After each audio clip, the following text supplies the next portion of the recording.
watching.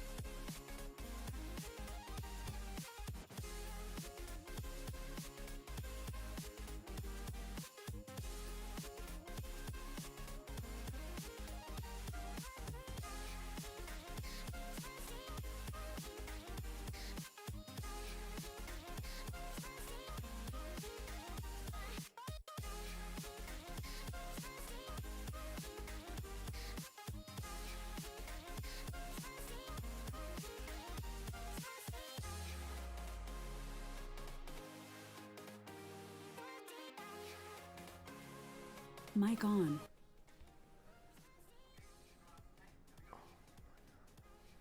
Hello, everybody. Welcome to BTL Season 17. I am Frostbite, and I am joined today by the one, the only, the legendary support, Death by Video Game. How are you doing? I'm doing good. How about yourself? I'm doing great. This is a little last minute, so things might be a little scuffed. So apologies to anybody that is watching, but we are working with what we got. But today we have Mingos versus the Shadow of Igris. And I'm excited to see what these teams have in store for us. yeah, I personally have not done a lot of team scouting because I was not expecting us to be streaming today. I don't even think you didn't even know you were casting today until last second. So we're gonna roll with what we got, but we are starting off fierce. We got a Skarner ban, Aurora ban on the side of Mingos, followed by a double ADC ban from Shadow of Igris. So it looks like we're getting a lot of focus in the jungle mid synergy or jungle top synergy for Mingos, and a lot of bot focus for Shadow of Igris. How do you feel about these bans so far? I think they're probably pretty good.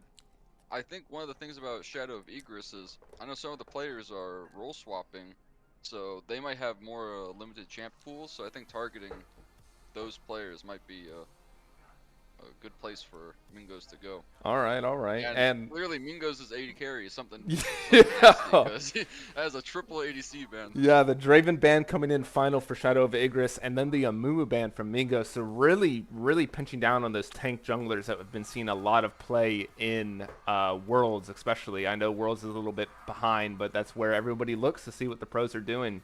And we have a Yone first pick, one of the most insane champions in the game right now, in my opinion.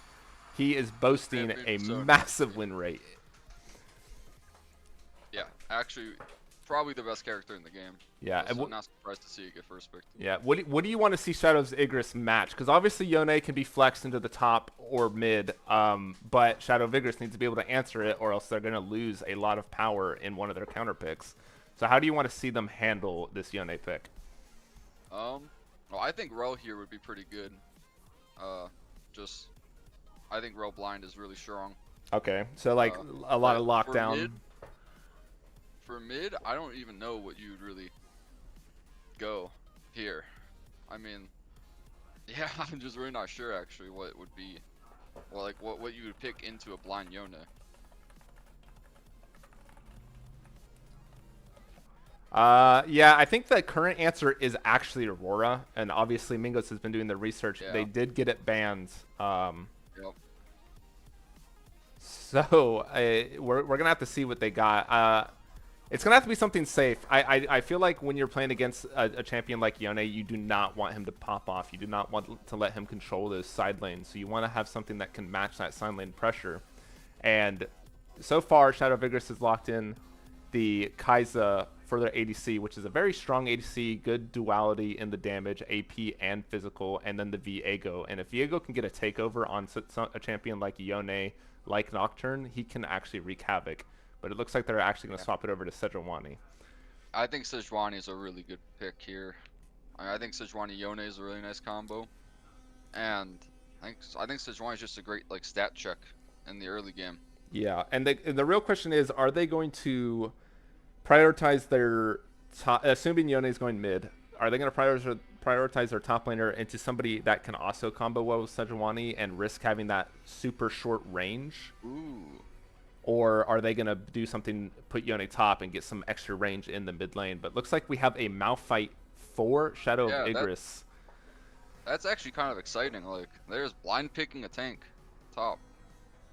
I guess now they have 2 bans though that they can throw at the top lane to try to get a pretty decent matchup for it. But yeah, that is interesting. I was expecting like a mid pick here, like an Oriana or something, but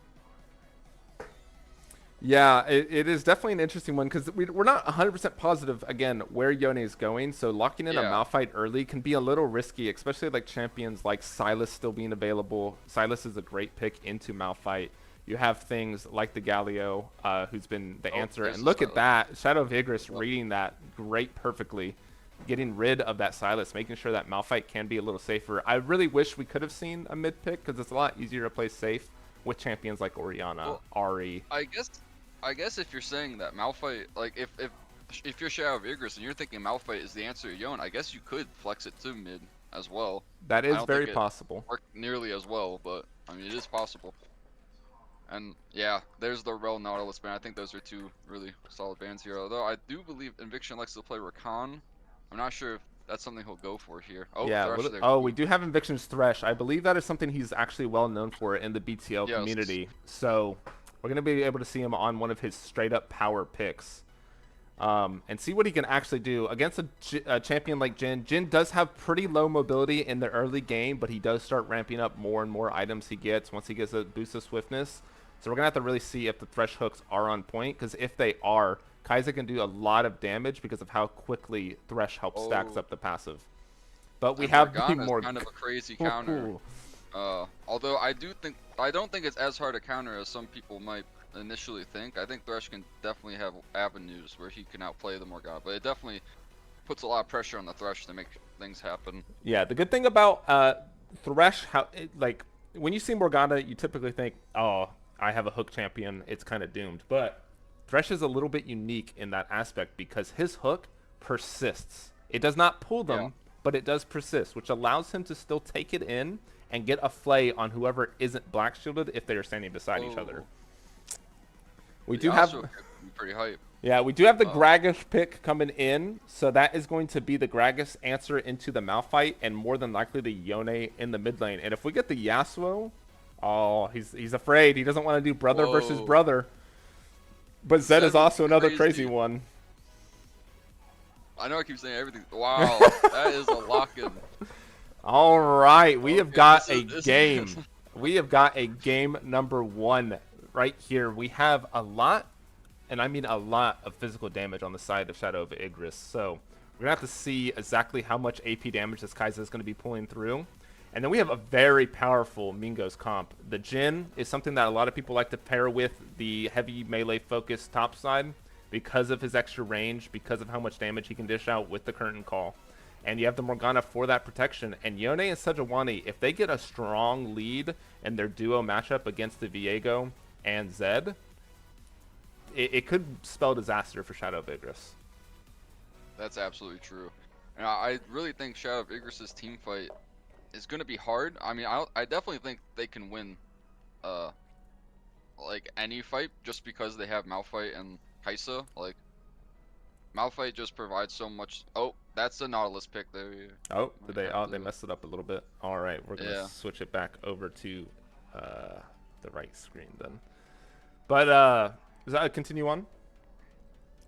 Well, I'm just saying, like with Viego having resets, I mean, I think a lot of it will kind of come down to Zed being able to find like damage in team fights. I think that would be the hardest thing this game, and I think it would kind of decide. I mean, of course, things can happen in lane phase that makes the game pretty hard to predict. So Yeah, 100%. Anything can happen, and it really just comes down to the straight up skill that each team can produce from their picks, from their comfortability, and how well they mesh together. Because in the past, in a lot of amateur tournaments, but especially in BTL itself, when you put these teams of like just random players or players who haven't played for a long time, there can be an adjustment period to trying to figure out how each other play, how to best adapt to each other's game style, and it can hinder people, especially even if you have a excellent comp in draft.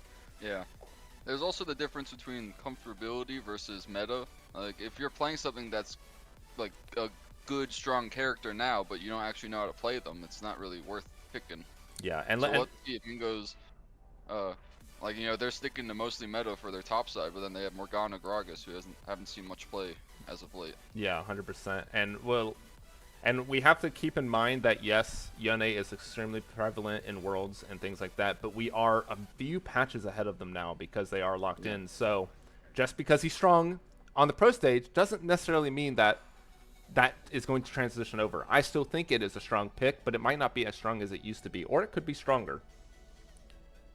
So we're going to have to see exactly what each team does this game, and once this game's over, we'll have to see how they adapt to what they believe is strong and what is really strong and what they're comfortable on.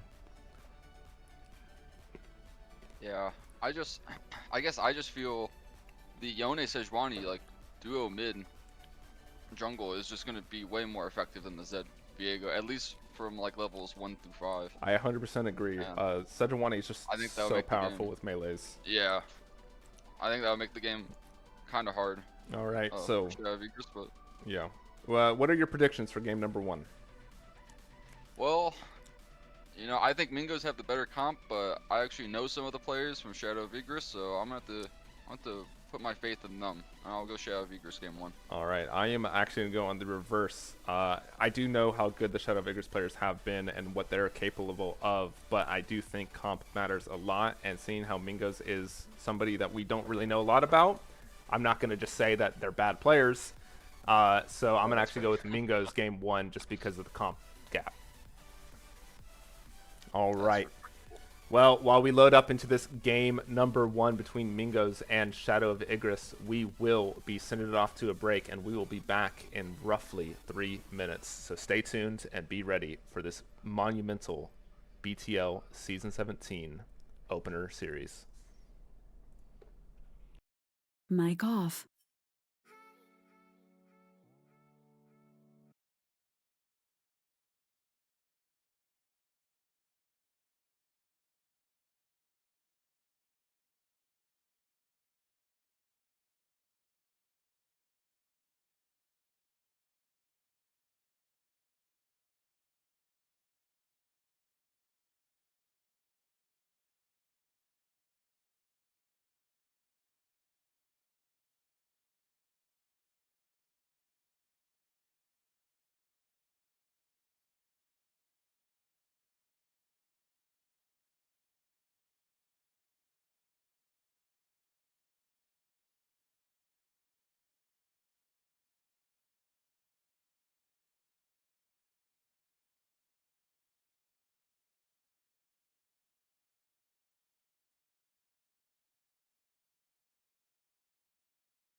on my own, broken and alone.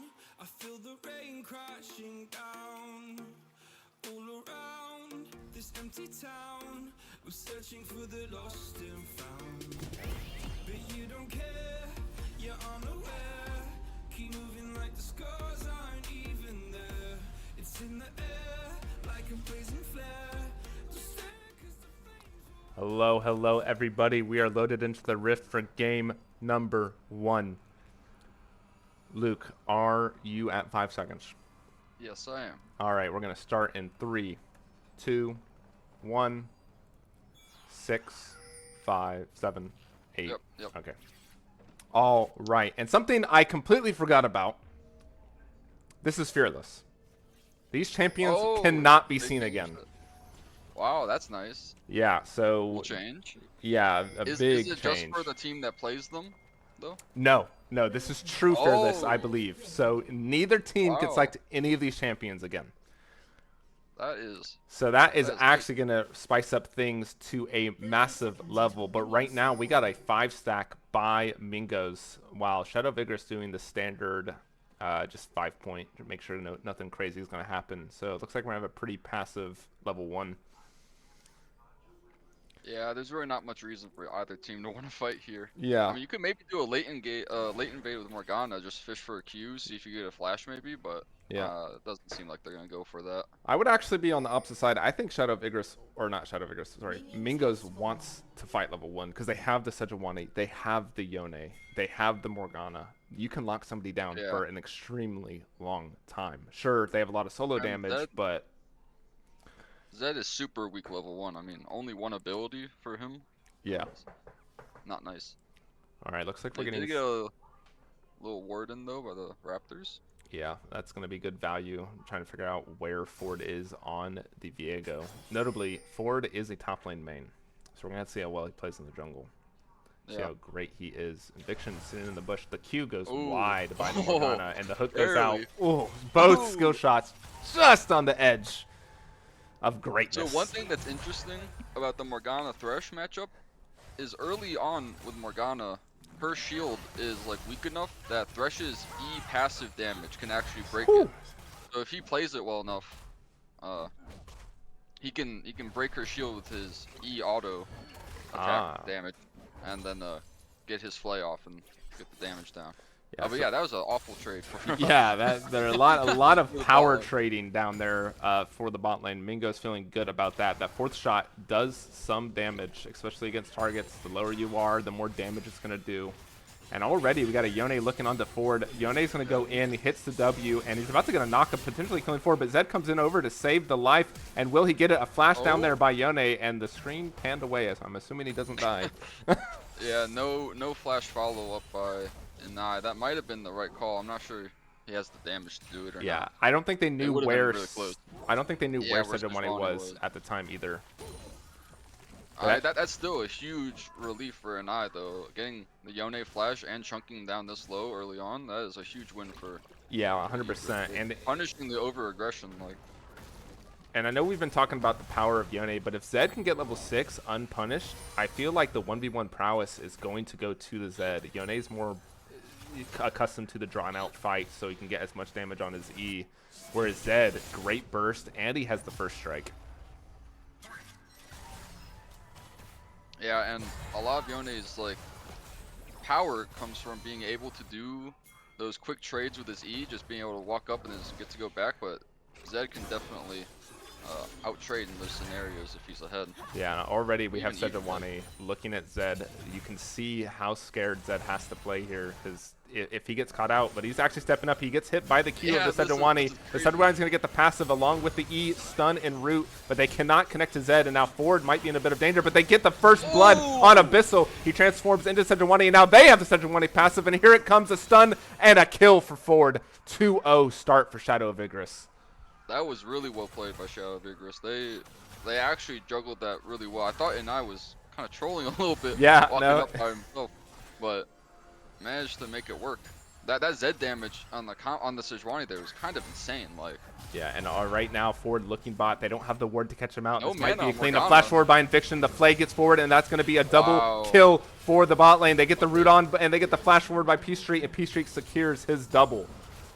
the hook went a little wide there, but it didn't even matter. That was a beautiful flash play, punishing the fact that Morgana's been using her W to poke all lane, and not having any mana to press E.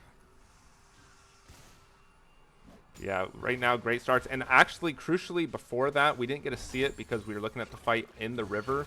But Jhin and Morgana used Barrier Exhaust. That is why they were able to perform that play with such confidence, even in a 2v3. Jhin still does have flash though, Yeah. which means Oh, we got some aggressive trading Wow. going on here. And Nye going in 1v1. This He might has be to a level good up. And the flash E for from the Yone. Yone is just going to drop Zed. Wow. I was really not expecting a kill there. I thought Yone would just walk away with a Q dash. But no. And this is what we were talking about, where if Zed just gets going, I mean, he's not even level 6 yet, and Zed's already starting to take over this lane. Yeah, we're going to have to see what he goes back to buy. He already has the Brutalizer, and now he's Brutalizer double longsword. He's almost level 6, so we got to be really careful on Rizona. I don't know if I said that right, but... Yeah. Yeah, if this Zed gets, like, he's already really strong, you can definitely take over the game by just walking into any lane, pretty much, like, once he's level 6. Yeah, aside from maybe Gragas and Sejuani, Zed can kill anyone on this team if he's fed. Zed going forward with the W. He is level 6. Is he going to pop the ulti? It doesn't look like it. He's just trying to get some aggressive trading down. The ulti goes forward, and he follows the Yone in, but can he finish the kill? Oh, It doesn't look like flash? it. No. Didn't want to go for it. I appreciate that. He doesn't want to risk losing his lead. I mean, the only real way he's messing up this lane right now is if he just walks. Like, if he tries, like, Ooh, tower dive. a great ultimate by Gragas. Malphite a little in a bad situation, Malphite but still has ulti, too. yeah, he's not really scared. Inviction goes forward with the fight. Zulfer might be in danger. He does not have the flash, and the W from P Street gets connect and kill. And now Malphite looking for a solo kill of his own. He got Gragas down to 100 HP while Pete Ford is still just hacking away at these grubs. He's gotten 2. He's about to get his 3rd. Although, And Gragas still has flash here, though, so he might be able to make something happen if Sejuani comes up, but it looks like Ford's going to get there first. yeah, Ford is up there, but he's about to walk into Abysmal. Abysmal is going to walk right into Ford. Ford looks for a quick trade, but I don't know if he's actually comfortable doing this. He has the Gragas nearby. It looks like Gragas is trying to get that farm, and Abysmal is just trying to get Gragas out of that lane for a reset. Yeah, again, a great punish by the bot lane. Oh my god! The power of Inai on this Zed right now. He is so fed. He is going to be a monster in the mid game. He also hit all of his abilities right there. I mean, I think he hit both Qs, no? Yeah, 100%. I think that's what he did to kill Yone. And Yone, 2 levels down. Doesn't even have the level 6. I'm surprised that he just so greedily tried to step up for that wave. And this is what we were talking about with the lane phase, where just small things like trying to invade that Viego at level 2, like it just snowballs into such a lead. Yeah, for the already Zed. 3.5k up, 7 kills to zilch. We're gonna have to see if Mingos can actually get on the board and start clawing this back. But I think they need to stay away from Zed. They need to make plays on the opposite side of the map. I mean, Kai'Sa is also a threat, but Kai'Sa is killable. She's not that slinky assassin, but a hook by Inviction along with the play and the ultimate by P Street. Zulfer might be in trouble, but the exhaust goes down. Zulfer at 100 HP. Can they get the last auto? Is Inviction going to get it? He's walking up. He does secure that. Now Ford fighting Abysmal over into Tribush, but the hook onto DDS goes wide, but a force shot, huge. But can DDS get out? He tries to, but Ford dies to the tower, and now it's a 1v1 between the support and the jungler. And Eyes coming down. Can Eviction delay long enough? The Eviction might just die. A flash forward by Abysmal, but Anai should be able to pick this up with his ultimate. Ooh, and hey. Yeah, that was really well played by DDS. Yeah, I honestly, like, yeah, the kills, I think, 3 for 3 actually, so I think Mingos is pretty happy there. They got some shutdowns, especially onto the Jhin. And it's what they need. They got to take what they can get, even if they're equal trades. Yep. And I mean, that was also with Zed having to walk down for that, so Yone got to push out a wave and get a reset in. Yeah, Lord Coffee Table might be in trouble. He has no mana, but he does have the HP advantage. Oh, an E forward by the Gragas, but he doesn't get the auto attack off. He must have been slowed, I think, by one of Malphite's abilities. So Lord Coffee Table going to live for now. We have Eviction coming up with a potentially great roam timing, but he's going to get... Oh, actually, the ward's not going to spot him out. It just expired. Is he going to be able to get this off? Sweeper goes out, but he does have the mana for the E. Oh, a flash forward by Eviction, but the hook does not hit. That was a nice try. I mean, it's basically a 50-50 on where he's going to walk, so Yeah. It was a nice try. Good to see Mingo. Yeah, this is an exciting game already, though. Yeah, Mingo's trying to keep the game alive. We do get the dragon started by forward, so it should be relatively uncontested. They are going to get it. And Nai going forward onto the Yone. Yone has to drop the ultimate, but he's in a bad spot. P Street in a 1v2. Can they get it? They might be overextended here, though. It's a 4v3. They're looking for a trade. Sejuani goes in, does get the root onto Ford. Ford is going to drop. That's 1 kill for Zilch. Let's see if they can go forward. They get the root onto a Nai. Yone is looking for more, but he's about to snap back, and there it is. So nothing should be popping out from this except Zolfra going to get caught out. He's going to drop the ultimate. Can he get the stun off? He tries to get it on Eviction. Eviction does get stunned, but he's going to get pushed away by a Nai. Yeah, just another good punish. I mean, although Shadow of Igris do get away with the dragon, so I think they'll be okay with that trade.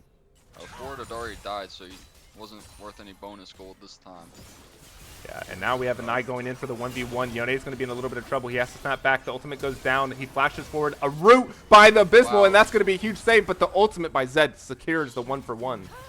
But that was a really nice ulti by Abysmal. But yeah, now P Street the in a little bit of danger. He's going to get rooted, and the current call drops no. down, and that's 1, and that's 2, and that is a kill for DDS. Look at the plays. They are keeping this game alive. Yeah, just a little bit too much of an overstep. And you can see the power of Yone. I mean, the guy's down 2 levels and almost a full item, and he was still trading pretty well against the Zed. He did need the help with the Sejuani to get the kill, but it was actually way too close. TP by a Nai. Yeah, they don't really need him at these grubs, so that's going to... Is he going to be able to get it? Oh, he doesn't. Oh, that's so smart. Oh, wait, he might have time. He knows. He stops it. Now DDS is in a bit of trouble, and he's just going to drop like some analogy. I don't know where I was going with that, but drop like a fly. Yeah. Perhaps. Oh, an ult forward by Lord Coffee Table. going They're looking back for in. an eye. A flash forward by Gragas, but he does get hooked. He does get chained inside of the Inviction's ultimate, and that's going to be a kill on the top side. Now Ford getting a little aggressive. Like he might have eat the wrong way, because he kind of eat into them Yeah. after flashing out. Yeah, might have been a misclick. That's a little unfortunate, but yeah. Oh, Yone going forward. I don't think he was respecting this Zed damage. Just Yeah, look no, at it. The Q goes forward, and Wow. a die on a killing spree. 7-1. yeah, that was a little overzealous. That was what we call in the game a frost factor. For the viewers out there who don't know, I do tend to int when I think I can do more than what I am capable. Normally, you're the Zed in this scenario. You're inting with the lead. Yeah, oh, and P Street going to get caught out here. He gets caught out exhausted. again. He gets the ultimate by Zulfer. He's in danger, and the 4-shot goes in. These are some great bindings by Zulfer. And you're really seeing the power of the Jhin Morgana, just being able to root someone down for like 5 seconds almost right there. And so much damage, even though Jhin was so far away. Yeah, I think P Street actually had cleanse there, but I don't think he needed to use it, or he didn't think he could get out alive even with it. Quite surprising to see him not try. That is a little questionable. Maybe it just come off cooldown, but I'll go back and look. This game filled with straight action. A hook by Eviction. I don't know what he's looking for. He might be in a little bit of danger now, though. Yeah. No, just going to get down some damage. But Yone coming in on the flank. Eviction's in trouble. The Yone ult goes in. He's going to get rooted by the Jhin, and that's going to be a kill and a root on a P Street. P Street's going to pop the cleanse and make sure he doesn't get punished as well. It's a 1-for-1 because they did kill the top lane. Yeah, a little greedy though. I don't feel like you want to be trading even when you have this much of a lead. You need to be playing around your Zed as much as possible. That's absolutely true. I mean, Zed should be trying to get involved with every play that. Oh, P Street might be in danger. The Sejuani is here. Yeah, Zulfer is looking for the Q. The ultimate goes down. Oh, what great sidesteps by P Street. P Street's going to pick up one. He's going to be able to pick up another. Abysmal's going to have to pop the flash so he doesn't die to the tower. But absolutely great mechanics there by P Street. P Street smurfed that really hard, but the Zed I mean, they do eventually get the kill onto P Street, and it does go over to the Jins. That is what you want, but Zed is just continuing the rampage mid lane. This Yone is really struggling right now. It is a little bit tragic to see, and especially as a Jin, you don't really have the capabilities to kill an assassin like other standard ADCs who have safety, like Xayah or Ashe, somebody who can lock people down easily and efficiently. And it's kind of unfortunate that Yone got the kill because his gold got reset. So now this Zed has 2.5 items at 14 minutes. Yeah. Is, and an Edge of Night really to strong. keep him protected from Sejuani, from the Gragas, from Morgana as well. Yeah, it's a great buy this game. It blocks Jin W, blocks Morgana Q, blocks Sej ult, Gragas ult. It's really high value. Looks like we're just gonna have a wet noodle fight in the top side. The tank is up 30 CS right now. Yeah, but I'm not sure that really matters in a lane against Malphite, where I think Malphite's okay, really going down however much CS, as long as if he's not against the hyper carry or something. Yeah, and something we haven't been able to really talk about just because of the straight pure action that these two teams are bringing out in game number 1 is the amount of objective control by Shadow of Igris. They have all 6 scrubs, they have all the dragons, but now Lord Coffee Table might be in trouble. He's going to pop the ulti away, but I don't think you can really turn this into anything. The stun does come through, a TP by the Zed. Anai and Lord Coffee Table looking for more, but they don't have the Malphite ult to actually get this fight to continue. Anai going forward to flash with his ultimate, and now Gragas is going to drop. Whew, they have all 5 people up here. I'm not sure this is really worth it. I mean, they just got a bot lane tower. Yeah, and with an objective bounty. Well, but I guess they'll get the Herald off of this as well, and maybe they'll get a tower here too. So if they can convert on all of that. Lord Coffee Table's in trouble. The ultimate by Sejuani, and that's going to be a kill for Abysmal. Yeah, I don't know what the communication was there, but Lord Coffee Table either should have backed off or one of his teammates needed to come support him there. That was unfortunate. Yeah, another objective secured by Ford. He is absolutely dominating the jungle. He has the same KP, or one more KP, so he's not exactly out-ganking the Sejuani, but in terms of straight objective control, he is on top of it. Yeah, and it's a Hextech Soul. I mean, if it gets to that point, and Shadow of Igris gets the Hextech Soul, I mean, this game is going to be so impossible to win as Mingos. Yeah, Hextech Soul, one of the more powerful Dragon Souls. I would have to put that up there with Infernal in terms of just straight combat power. And the slow would also just be so hard to play around. Like, imagine getting Zed-E'd and the slow applies too. I mean, it's going to be so hard to dodge anything from him. Yeah. Ooh, and already an Axiom arc completed, so the Zed is at 3 items at 17 minutes. Yeah, let me see. Well, Yone is 1 item right now. It is looking... It's really just up to Zed to continue snowballing this game out of control. Oh, we do have a hook by Inviction onto Abysmal. Abysmal is going to have to dash out, but the Zed ulti goes in. He might just drop, but Zed is rooted. Are they going to be able to get the shutdown? The exhaust goes down, but it's not going to be enough. Now DDS barely dodges the hook. I don't even know if he meant to. I think Inviction just might have just aimed it a little too high, but we have a dive on the Yone. The Yone ult gets stopped by Lord Coffee Table and ult forward, and that is going to be Yone dropping. And right before that play popped off, I was about to say, I pulled up the gold graphs. Zed is 5,000 gold ahead. Wow. I'll flash forward by Ford, but is he going to be able to really get anything? That was a little wild. Oh, he pinged his ping, and it's at 200 right now. So he's going to blame Riot Games for that one. But a hook onto DDS. Inviction is going to try to get it. W does connect, and DDS is going to drop the barrier. And now he gets the root with the current call. That's going to be 1 kill. Can he get the other? He hits 2. He hits 3. Is he going to get the final 1? But the ult by P Street is going to dodge. And a flash forward with the 4th shot for a double kill. Wow, it is just non-stop action. And the gold lead has now ballooned, though. An ult by Abysmal onto Lord Coffee Table. He might be in a little bit of danger, but really, is that who you want to be using your ult on? Like, yeah, you want gold, but I feel like you need these Sejuani ults for these fights. And he's not going to even die. He's just going to walk out. Oh, wait, I lied. Oh, no. Oh, the flash dodge. And now Lord Coffee Table is stuck under the tower. And now Abysmal is doomed because Ford is arriving. Off screen, we also see Yone, or D-Rasona, die. Yeah, I'm just saying again, the champion name. The Zed is just so accelerated right now. It's pretty much impossible to deal with the Zed unless you have the whole team together. Yeah, I And 6K that's gold what you're lead. talking about the Sejuani ult. Like you need to save all your CC, you need to save exhaust, you need to save everything Yeah. for a chance to fight this guy. Or you just need to fight without him ever being there. That's really hard. He's so fast and he can just kind of go wherever he wants without worry. And he has the TP, so even if he's in the Yep. side lane, it's not like it's a guaranteed to keep him out. But we are And now at his flash is back up, and man, we're at a 7K gold lead at 19 minutes. It's looking a little Yeah. rough now. Forward gonna go onto Zulfer. Zulfer's gonna get dropped low, but the Yone ult might just keep him alive. Forward ults forward, trying to finish off Zulfer, but it's not enough. And now Forward's gonna drop, but Anaya's TP'd in. He has arrived, and they don't have the CC to stop him. Ult forward onto the Sejuani, and that's gonna be a kill with Lord Coffee Table dropping the ult onto DDS. And now that is going to be a 3-for-1. Oh, maybe 3-for-2. Lord Coffee Table is going to drop. So they are trying to get some more. The hook is actually blocked by the spell shield, but they. Oh no! P-Street flashing into the Gragas barrel.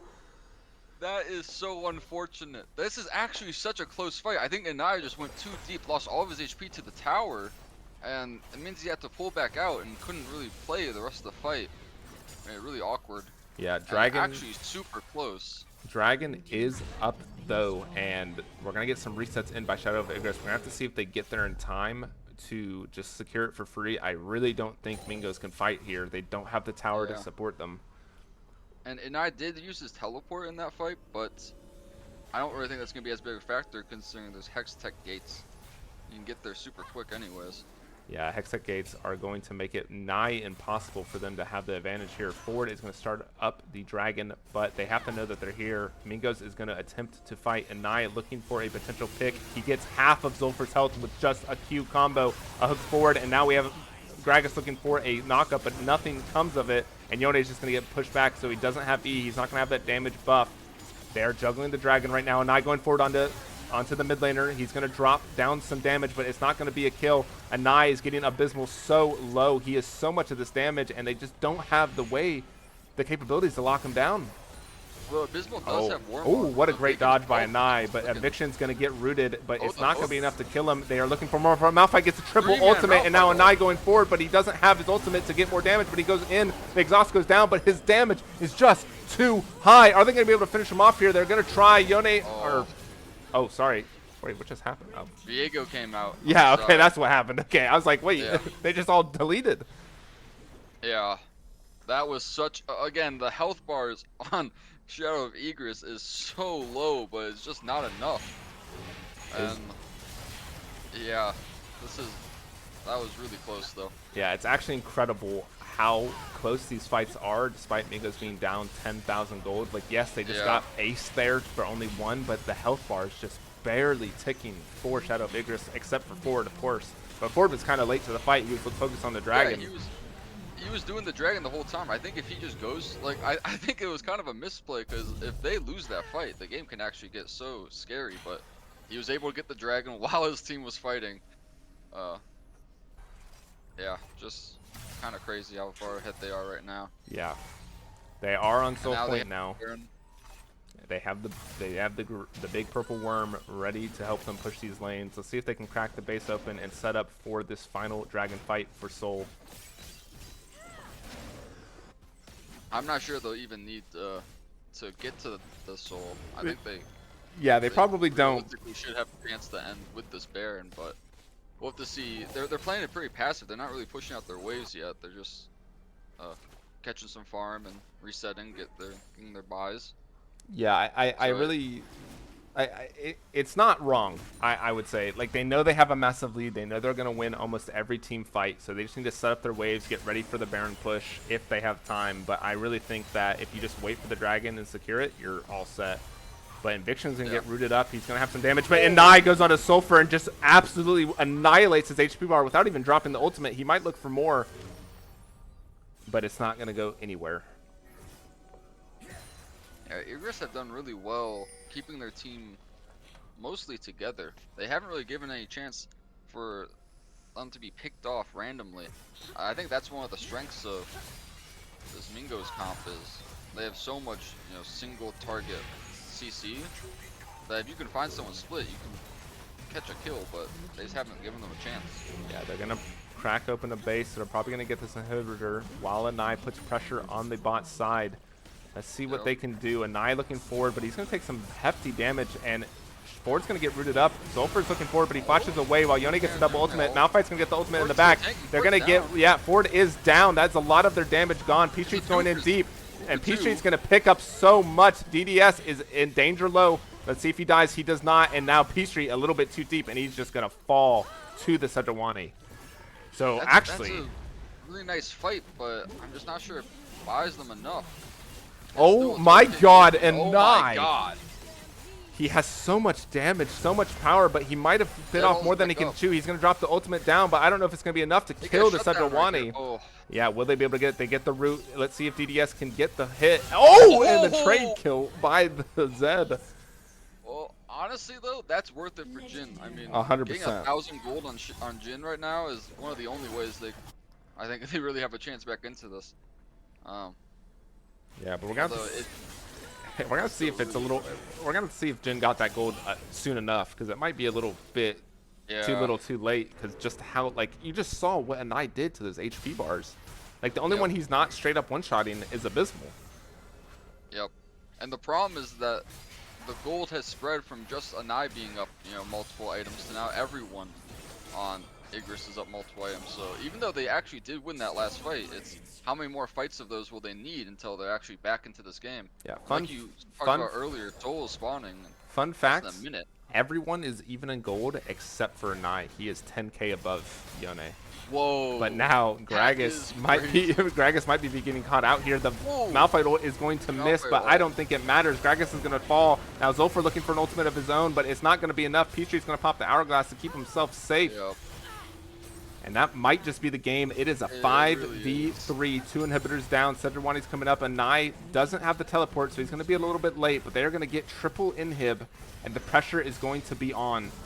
Yone looking forward, but he doesn't hit anyone except for Malphite. He might get the trade. He does get the trade, and Jin is the one who secures that. Now Ford has to take over with Anai going forward, and Anai is going to get a lot of damage down, and DDS is going to fall, and that is going to be game number 1 for Shadow of Igris. That was pretty well played. That is what we talked about lane having a huge impact, about comfort versus meta. I think we really saw that with the Zed pick here. All right. What are some things you want to see changed here for Mingos to try to pull this back in game number 2? I would say definitely look at the mid matchup. I know Yone and Zed both cannot be picked again, but I would say just put this guy on something comfortable, especially something that can maybe just make neutralize the lane if things start to snowball like that. I actually think their bot lane was pretty good. I mean, they were getting ganked a lot, and the Zed made it really hard for them to play. But I think, again, they can't pick the same champs, but I think like Caitlyn Lux could be good. I mean, maybe play more through your bot lane rather than setting up volatile matchups in other lanes. All right. That can decide the game. All right, well, we're going to send it off to break while we prepare for game number 2 between Mingos and Shadow of Igris. We'll be back in just a few minutes.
No point in blaming you, you did not know. Oh, I thought you were the one for me. That's why I give you everything. Held you close by the stormy seas. Oh, you meant the world to me. Oh,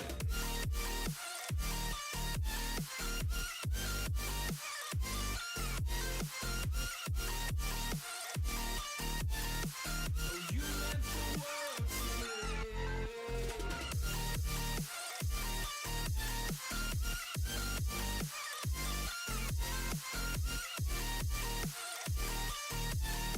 Oh, you meant the world to me. Oh, I'm gonna do this on my own. No point in blaming you, you did not know. Oh, I'm gonna do this on my own.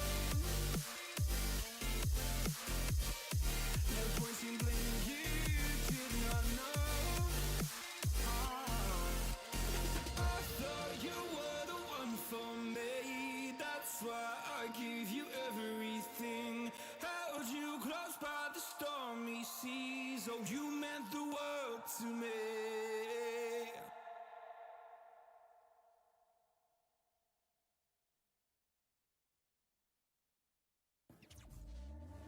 Back from the dead.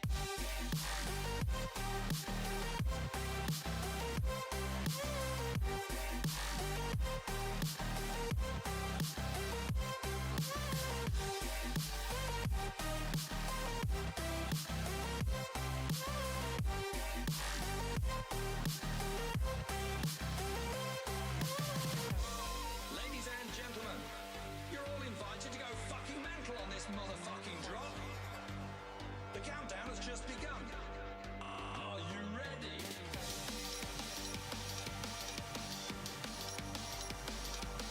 Let's go. Now we're back from the dead. All right, ladies and gentlemen, we are in the draft for game number 2 between Mingos and Shadow of Igris. All right, Luke, I want to see some slower gameplay by Mingos. I want them to be calculated. I want them to keep the game in a manageable state Yeah. because, Yeah, I just want to see them not let the game snowball completely out of control. yeah, And and that's exactly what happened last game. yeah, and let's be honest, like, it's been a bit, you know, I haven't casted in a while. I can't keep up with all these flashy plays that they're doing, man. It was very exciting. It was every single play. There was a crazy fight going on. All right, Or so like every single minute, it felt like there was just something happening. all right, so we're gonna have to see what these teams adjust to. We gotta remember that we are in true fearless. So the champions that you saw before are no longer available, and we got some bans coming out. Mingos with the Yasuo ban. A lot of ADC focus here by Shadow of Igris. So they must know that DDS is the way that Mingos plays through. Yeah, and I think this is really smart. I mean, you already have 2 characters you can't pick in Jin Kai'Sa, and now you're just taking away 3 of his characters too. I mean, you're forcing him off maybe like onto like his 6th or 7th, you know, AD carry instead of letting him play his 1st or 2nd. And it looks like they're targeting mid here, getting rid of all the melee characters for an eye. I will have to say that is a good way to go because Anai undisputably was this main man, the myth, the legend, the guy who ended it all. 10,000 gold up, game number 1. Yeah, wow, triple melee mid ban. I guess Talon is still open. And you could maybe play like Echo or something, but there's really not that many more melee mids you could really go here. Silas, perhaps. And you can already see right here, Shadow of Igris going for an early ADC pick because they know that so many of the power ADCs are gone, and they banned 3 of them. Yep. So they're just trying to lock down DDS's champion pool. And Aphelios, one of those champions who can just really sit back, relax, and then pull a full carry once he hits 2-3 items. Although I still think they could pick something like Caitlyn Lux here and just try to smash through bottom lane. Especially because I mean, I guess they have options to pick into that. Yeah, and Morgana's gone as combo. well, so it's not like Yeah. you have to worry about Shadow of Igris picking Morgana to counter the Lux of Yeah. the root. So it is a potential, but they're going to go with the Nocturne first pick here. Someone who can really affect those side lane matchups and get into like dicey fights very quickly. And they're going to, looks like they're going to pair it with the Galio. So a lot of power coming in from the side lane, roaming around the map. Yeah, Nocturne Galio is very interesting to pick so early on. Yeah, They're Galio. just moving to the style comp I would so say early. Galio is definitely the more.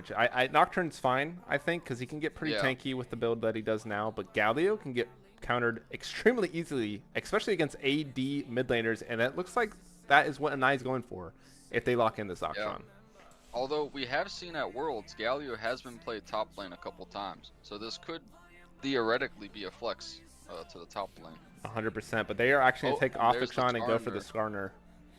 Skarner. Skarner, one of those This is extremely Cam from powerful before junglers. last game. Yeah. Yeah, he is broken. And I'm not sure about the Skarner Nocturne matchup, but it sounds. I can't imagine Pretty it's good good for Skarner. Nocturne. Yeah, I was about to say, Yeah. like, Skarner's just so tanky. Like, what's Nocturne going to do? Like, maybe early on you can get a kill here and there, but once Skarner hits that, like, first... Whoa, oh, Lucian There's mid. the Lucian mid, yep. That is some aggression from Anai, and I think he's feeling himself right now because, I mean, he destroyed the mid laner for Mingos last game. Yeah, he really did. And, oh, the Zig's coming out. That could go bot or mid. Yeah, so we do have a double flex here for Mingos, so nothing's quite locked in yet, and that's going to put Shadow of Igris in kind of an interesting spot.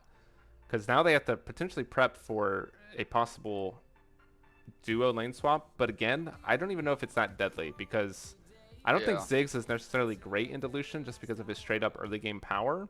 And also, Shadow of Igris can just lock in the AD top laner and then double counter the Galio. Yeah. Although they would be pretty AD heavy if they did that. Yeah, Skarner doesn't do that much AP. They damage. would. But, I mean, they don't really have a true tank except for Galio. But Galio's tankiness comes from his magic resist. So, Although if it is a Ziggs mid, I wouldn't actually mind it too much. I mean, I do think it's something that you can kind of neutralize a lane with as long as if you don't die like 2 times in the early game. Like eventually you get to the point where you can just clear the wave and back off. yeah. But, when's that point? I mean, normally it's Yeah. that first item. And, I mean, Anai was dominating the lane before the first Yeah, items were ever exactly. complete. We'll have to see just how it gets played out again.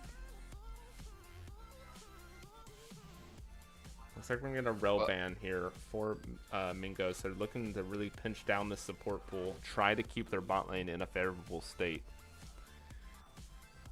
Let's see what they go for. I feel like they need to pick a support here to not give away any intel. Yeah, I think Ro would be good for Mingos. So Yeah, that's why they swapped it over to the Nautilus. So I want to see a Rel or a Leona here. Because if that is a Ziggs ADC, both those champions are great at lockdown, and Ziggs, that's what he wants. The longer you're locked down, the more damage he's going to get out. if they go Ro, then Shadow of Igris could go Poppy, and that would be pretty. Oh, okay. Oh, So the they... Ashe pick? I mean, So that that could is a- be an Ashe support. Yeah, I mean, technically it's still a flux, but I'm Yeah. thinking it's probably going to be the Galio top. It could be Galio Right, it support. could also be Galio support too, yeah. That is a thing. That would be pretty exciting. There's the Rel. Super powerful pick. I'm kind of surprised they left that. They let Yeah, that go I really through. think Mingos could have got there. The only reason why I think they wouldn't pick Rel there is if that is going to be Galio support. Maokai top. Yeah, so not a lot of damage here from Shadow of Igris. A lot of pressure is going to No. get put onto the double ADC in of Lucian and Aphelios. But, I mean, Lucian can Their- carry the their early front line game. is Yeah, beefy though. yeah. I mean, Lucian can carry the early mid game. Aphelios can pop off in the late game. And there's not really much going for Mingos in terms of tankiness, minus the Galio. And that is going to actually be... Oh, Yeah, so it looks I like honestly- it will be a Galio top. I wouldn't be Unless they sad to pivot. see Zyra or something like a Renata, because there's a lot of dive going for Shadow Yeah. of Igris right now. But they are going to I hover think this both of those would Bard. actually be- I feel like Bard is not the play. But we're going to see Yeah, what they do. Oh. Swain. Okay. That's interesting. Yeah, I still don't even know where these picks are going. I'm not gonna lie. Yeah, because that could go mid or top or support. Yeah. We'll have to see once we get into the game. I mean, it could be a Zigzash bot. Yeah, it really could be. I mean, there's a lot of possibility with this draft. That makes it pretty exciting, actually. Yeah. I mean, Shadow of Igris, we kind of know exactly what they're doing. yeah, and Unless they have a spicy Skarner top thing. Yeah, I mean, right now how I'm looking at it, I have to favor Shadow of Igris here. Like their comp just makes more sense. They're more put together. I feel like Mingos is just trying to pull out what they can. I think the True Fearless is actually kind of getting to them because it feels like some of their picks are just out of nowhere. You know what I mean? Like it doesn't really feel like their comp meshes together as well as it could be going. I definitely agree. Yeah, it's like you first pick the Nocturne and the Galio, and then the rest of your team doesn't really build into that as well. You maybe be hoping to see something like a Camille. I know Kaiso wasn't allowed to be picked, but yeah, generally that's kind of something. I want to look at like the Rel pick, man. Like it, I feel like Mingos. If Mingos had Rel, so hard. If Mingos had Rel, I think Mingos drafts is well put together. They have the lockdown for Ziggs, they have the long range poke from Ziggs, and then they have this extreme dive with Nocturne and Rel with the Galio follow up. But they opted for the Ashe, which I mean Ashe is a strong ADC, but I feel like you didn't need to really show it because you already know that Shadow of Igris has their ADC locked in. It's not like you have to force it, right? Yeah, for sure. So. And I mean, well, DDS and Zulfer did play pretty. I mean, Zulfer was hitting a lot of binds at least last game, and I definitely think if there is a scenario where they can kind of take over the game through bot lane, even with Aphelios Rel being pretty decent. Yeah, so it looks like we are going to get the Galio top. So potentially an Ashe support or a Swain support. We're going to have to see what they pick. I think it's actually more common to see Swain ADC with an Ashe support. Yeah, well, I'm thinking it's probably just Ashe AD, just because I think they kind of need the damage. Yeah, yeah.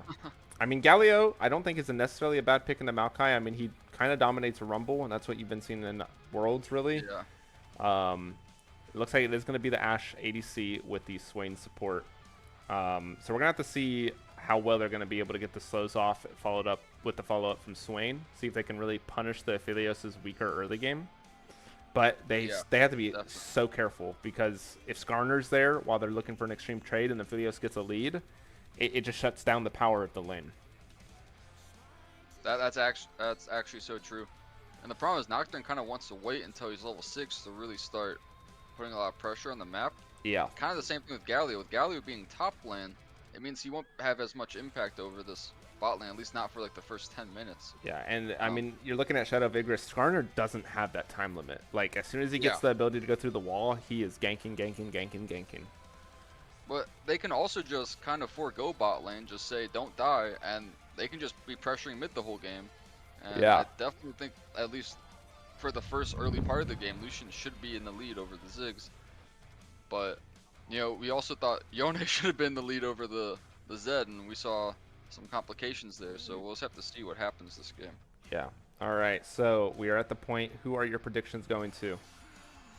I'll have to go Shadow of Igris 2-0. I think they'll close it out here. Yeah, I'm going to have to agree. I like Shadow of Igris' comp. I think it's more well formulated. I think it knows what it's trying to do, whereas Mingos is kind of all over, like a little bit all over the place, but we're going to have to see how it comes down to player skill. Yep. All right, well, we're going to send it off to break while we load into the Rift for game number 2 between Shadow of Igris and Mingos. We will be back in just 3 minutes.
Hello, hello, everybody. We are loaded into the rift for game number 2 between Mingos and Shadow of Igris. Are you ready, Luke?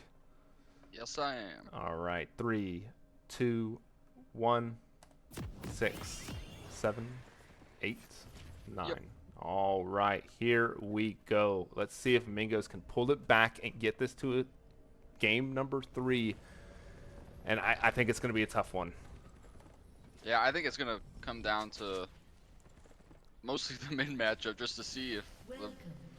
I mean, it's just hard to really gauge these teams because we haven't really gotten to see how they play like when there's not a huge, lead built for one player. Because like you said in the last game, the goal was actually pretty even throughout the rest of the map. It was mostly just through the mid lane. So Yeah. hopefully they can have a bit of a better showing there and not let the game get out of hand too early. Yeah, and somebody in the chat, Vimstat, did say something that I do fully agree with.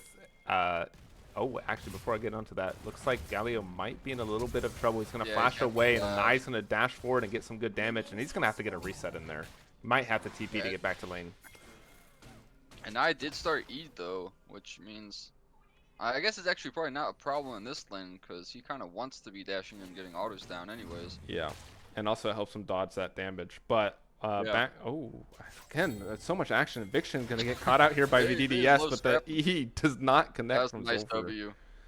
Good away, didn't land the Swain E. Yeah. Something that we have to also keep in mind, going back to what Vimsat said, is Fearless is not necessarily known or practiced by everyone. Yeah. So I really think that we see that Mingos a little bit struggled with their champ select here because of True Fearless, which is why I think it's going to be so tough this game for them. Yeah, I mean it's really hard trying to balance getting champs that you want while also trying to deny champs that the other team wants. Yeah, and we got already a great trade there by Galio. He didn't actually even have to TP to get back into lane, so still has that available to him if things go awry in the top side. I'm surprised he was actually able to get back. I guess that's his top wave takes a while to get there. Yeah, that or the trade might have happened sooner than we thought. Yeah. But Lord Coffee Table taking a rough trade Wow. already. Look at the damage. Galio just so good into those AP tank or AP fighters. Yeah, they changed his passive damage to be up. Oh, and faster they now. might get a I've solo seen kill that. here. We're going to get the flash get by level Lord 3 Coffee the Table. Flash. That was a really nice flash. I mean, last second pretty much. Already starting off strong, and Nai kind of getting chunked here in this Wow. lane, but D is a little bit out of mana. He's just trying to get the autos in, and Nai in. might be in danger, but it's just going to walk away. He had to flash there actually. They both flashed. So That's a pretty big Thunder spell, and I think it's actually a little bit more dangerous for Ziggs to use his flash. yeah, actually, especially because Skarner can now is kind of running down. Like if he ever uses his W, that's a long cooldown. Definitely, there's a punish timer in there. Yeah, already looks like Lord Coffee Table going to W onto Galio, but the trades are just not in his favor. All of that magic damage is really not paying off. Yeah. I know, flash forward by Inviction with the Oh, W wow. onto DDS. DDS is in a little bit of trouble. He does have the flash to Yep. try to get away. He does flash, but not towards his support. Now DDS might be in trouble. First blood for Ford, and Abysmal is trying to redeem the play. Ford's going to get brought low. Can they complete the kill? But they are actually going to get it. Abysmal does get it, but Inviction, like we said, is just going to pick up another kill. Now Zulfer is has the HP advantage, but nothing's really going to come of it unless That's actually so he unfortunate. overchases. He does hit the root onto Inviction. That's so unfortunate for Mingos. I think if Zulfer just continues fighting there, it's actually would have been a 2-2. Oh, but Zulfer going to overstep and now get he- caught out, and now he's just going to die to Oh. P Street with the double gold, and Galio's going to get the solo kill on the Solo top kill side. lane. Lord Coffee Table did, so we should be seeing a pause here. And I got to go forward. Oh, they can't pause while he's fighting. Ziggs is going to get brought super low. The Fierce going to go down. Can Anai get away? He doesn't have his dash. He's going to take so much damage, but Ford is here to try to save the day, and it does Oh, connect to push him 1 AP. away. Oh my goodness. Are we gonna see a pause come out here now that they're disengaged? Surely they have to know that there's a pause. Oh, there we are. Okay, there we go. Yeah, that's actually so unfortunate for Lord Coffee Table, to disconnect there, but really fortunate for Paradoxical Yeah. getting a free kill, getting to crash that huge wave. I mean, that is really rough, actually. Yeah. And like now that we're in this little pause timer, how do you feel right now about the early game? I don't know. That bot fight was really unfortunate. Zolfer kind of going out with the play a little too early, and then walking back in a little bit too aggressively, giving them a free kill and missing the kill on the Aphelios. That's really unfortunate. But I mean, the rest of the map is actually going pretty well. I mean, Lucian's up a little bit of CS, where you kind of expect that. And like we said, if Ziggs can kind of get to a neutralizing point, I mean, the Ziggs is just going to be really powerful later in the game. And it's all AD damage, essentially, from the side of Igris. So if they can itemize effectively, this could actually become really hard for Igris to play out. Yeah, and we just saw the clutch save by Ford there. Because if Anai died Yeah. there, that is actually detrimental.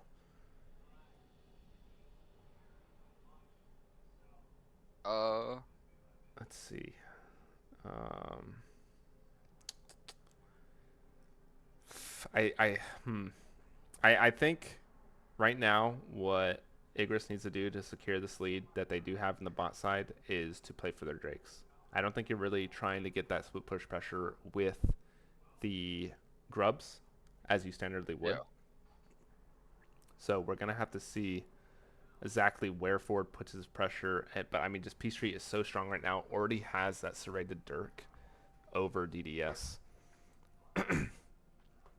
And Dragon also spawns, I believe, sooner than Grubs, if I'm not mistaken, 1 minute sooner. So they do have the window to really play for here once Anai gets back into the mid lane.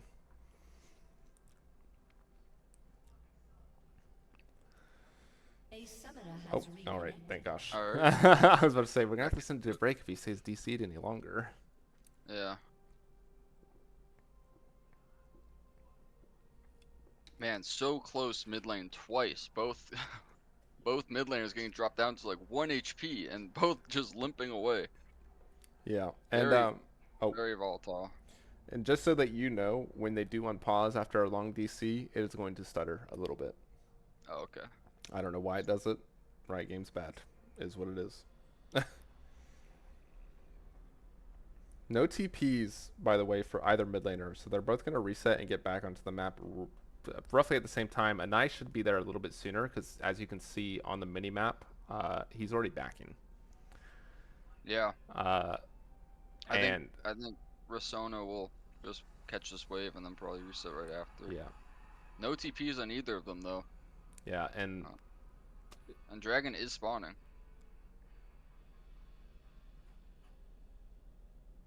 Yeah, Dragon is up soon. I don't know. Ford looks like he might be potentially clearing his top side before he heads down there, so that might be... He's not going to exactly have perfect timing here, because if he could get to the Dragon by the time Anai gets to that mid lane, I think it's basically free. Because, I mean, Abysmal is sitting at half HP right now, and he's going up to clear. And they're going to spot him on the ward. On the pause screen, you can see that Raptor ward there. Put down more than likely by Ford. Or actually, no, Ford has sweeper, so that got put down by Anai. And at this point, we're just waiting for this fun pause. He's reconnected, right? Yeah, it said he reconnected, but maybe he's not actually in the game yet. It's always hard to tell.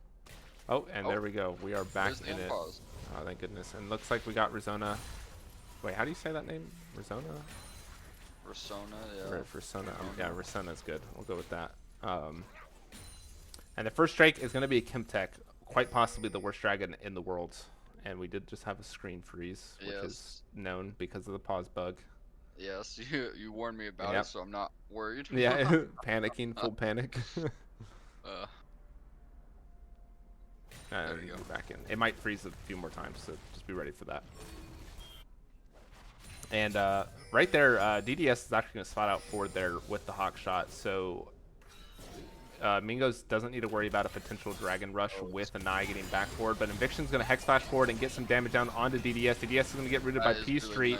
nice. I don't know if they have the damage. Will they be able to complete it? DDS Oh. doesn't have Flash, and they're going to get a kill, but P Street is so low. Zulfer should be able to pick this up with a Q, and he does. So that's going to be a 1-for-1 and a shutdown over to I don't know if Zulfer. Eviction wins this. Yeah, I think he might. He has Zulfer got has the HP. Conqueror, Oh, he does. That is an interesting which pickup to I was support. gonna, yeah, I was gonna talk about that because I definitely, I guess I'm not 100% certain what you would go on.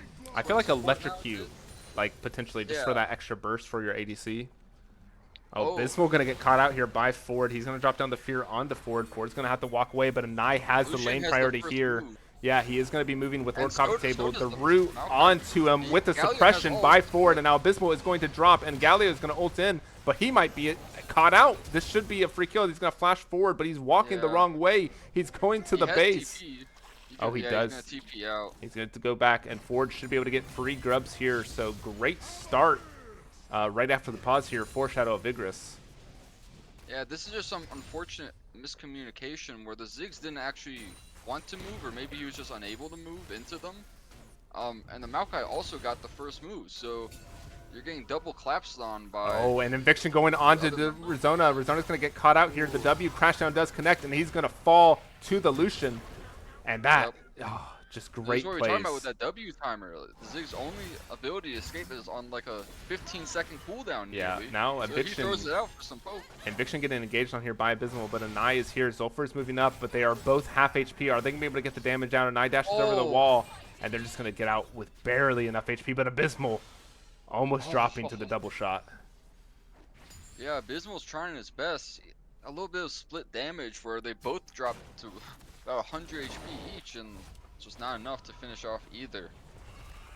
Though Ford does pick up all 3 grubs on the back of that play earlier. Yeah, looking at the And mini now map right now, Dragon look at where Token. Zulfer is for P Street. He Yeah. might just get caught out here. Does he have the E? The E is going to go wide. P Street with the great sidestep. He is going to get slowed, and a lot of damage is going to go down. And the Ash ult goes in, and that's actually going to be a Wow. kill picked up. P Street's down 2 levels because of, I suppose because Eviction's been moving. I think this wave just must have been messed up after that trade where both Aphelios and Ash died, and it just hasn't been fixed actually. We Yeah. haven't really gotten to see much of that, but he is missing a huge wave here. This is terrible Yeah, for. down the 25 CS. 20, Yeah. roughly 25 CS. And now he has no cleanse too, so all it takes is one Swainy or one Ash ult, and they can just go on him again. Yeah, and Nai going to dash forward, though. Get down some damage. He's going to drop down Oh. the ultimate. It's not going to They connect. both get It's flash. not the angle. Yeah, I think we're going to actually see a lot Oh. more aggressive trading here by Nai now that he's starting to get some Yeah. items. Because Ziggs, like we said, doesn't really have that wave clear power until his first item. I mean, he does have wave clear power, but it's not like Yeah. instantaneous. Yeah, he needs to walk forward to actually get some of them. I really think him using that W as aggressive as he is a little concerning. I think he's setting himself up to maybe get yanked again, but I guess he has his teammates around him this time. Just the Yeah. difference. And Nai actually out of He's mana hitting all his here. poke actually. Yeah, Wow. Nai doesn't have the mana to use his E to get out of the way. No. So that's going to actually set up Shadow or Mingos for a numbers advantage here at the Dragon. But Shadow of Igris is going to be in the river control first. They're clearing down some vision while Galio gets a lot of damage down. Zulfer's going to go forward onto Ford to slow onto Eviction. And the E is going to connect, but Zulfer might be in a little bit of trouble. He's going to have to flash away, but Ford is so deep right now. But the Impale does connect. We have Paranoia going in, and that's going to be one kill Wow. picked up for Mingos. And this is looking like a detrimental fight for Shadow of Igris, and they are going to lose 3 for none, and more than likely the Dragon for Yeah, that misstep. was a really good play by Mingos. They punished that really well. This is just the classic Anai resets, so they don't have their mid laner. His TP wasn't even off cooldown, but even if it was, it's not 10 minutes, so you can't actually get into that fight. And you're just fighting a 4 versus 3 where your Aphelios doesn't have ult yet. It's just a way big overforce by Shadow of Igris, and it was a great punish by Mingos. Yeah. And I mean, right now we're seeing game is very different than the first one. The kills are even. The gold lead is in favor of Mingos. And now P Street and Eviction are going to get harassed under this tower. There's still a 2-level gap, and Eviction's just half HP. He just stepped back in, and he's already Just half. got back in the lane, yeah. This could be a And potential Ashroll is dive. back up. Ash, Doesn't he have Ash, cleanse? yeah, the E does connect onto Eviction. They're going to drop down the Ashroll and get the stun down just for some more damage. And that's going to be He 2 got his plates crash down for just in DDS. time, Oh, and another root. Ah, it's just so big. P Street is low. He does have the fight or flight guns, but he's not going to be able to get the damage down. And now Risona might be in trouble. He's going to get dropped low, and Ford is up there, but another E onto P Street. P Street is just going to fall to DDS, and now DDS is going to get down more damage, and this is looking like it's over for bot. That was really well played by Mingos bot lane. DDS and Zolfer really spaced that very well, and P Street's ulti went off, but he didn't actually get the heal from it in time. Yeah, and now we have a fight in the mid lane. Abysmal is going on to Ford while Nai goes forward, and Nai's going to pick up one. Can Abysmal get the other? He flashes forward for it, and that should be a double kill. No. And Nai gets far enough away, and Abysmal looks for the Q, but it doesn't hit. Ulti here, actually, by the way. Oh, he I'm does. not sure why he didn't just ulti and finish off the kill, but I guess he didn't want to dive too deep.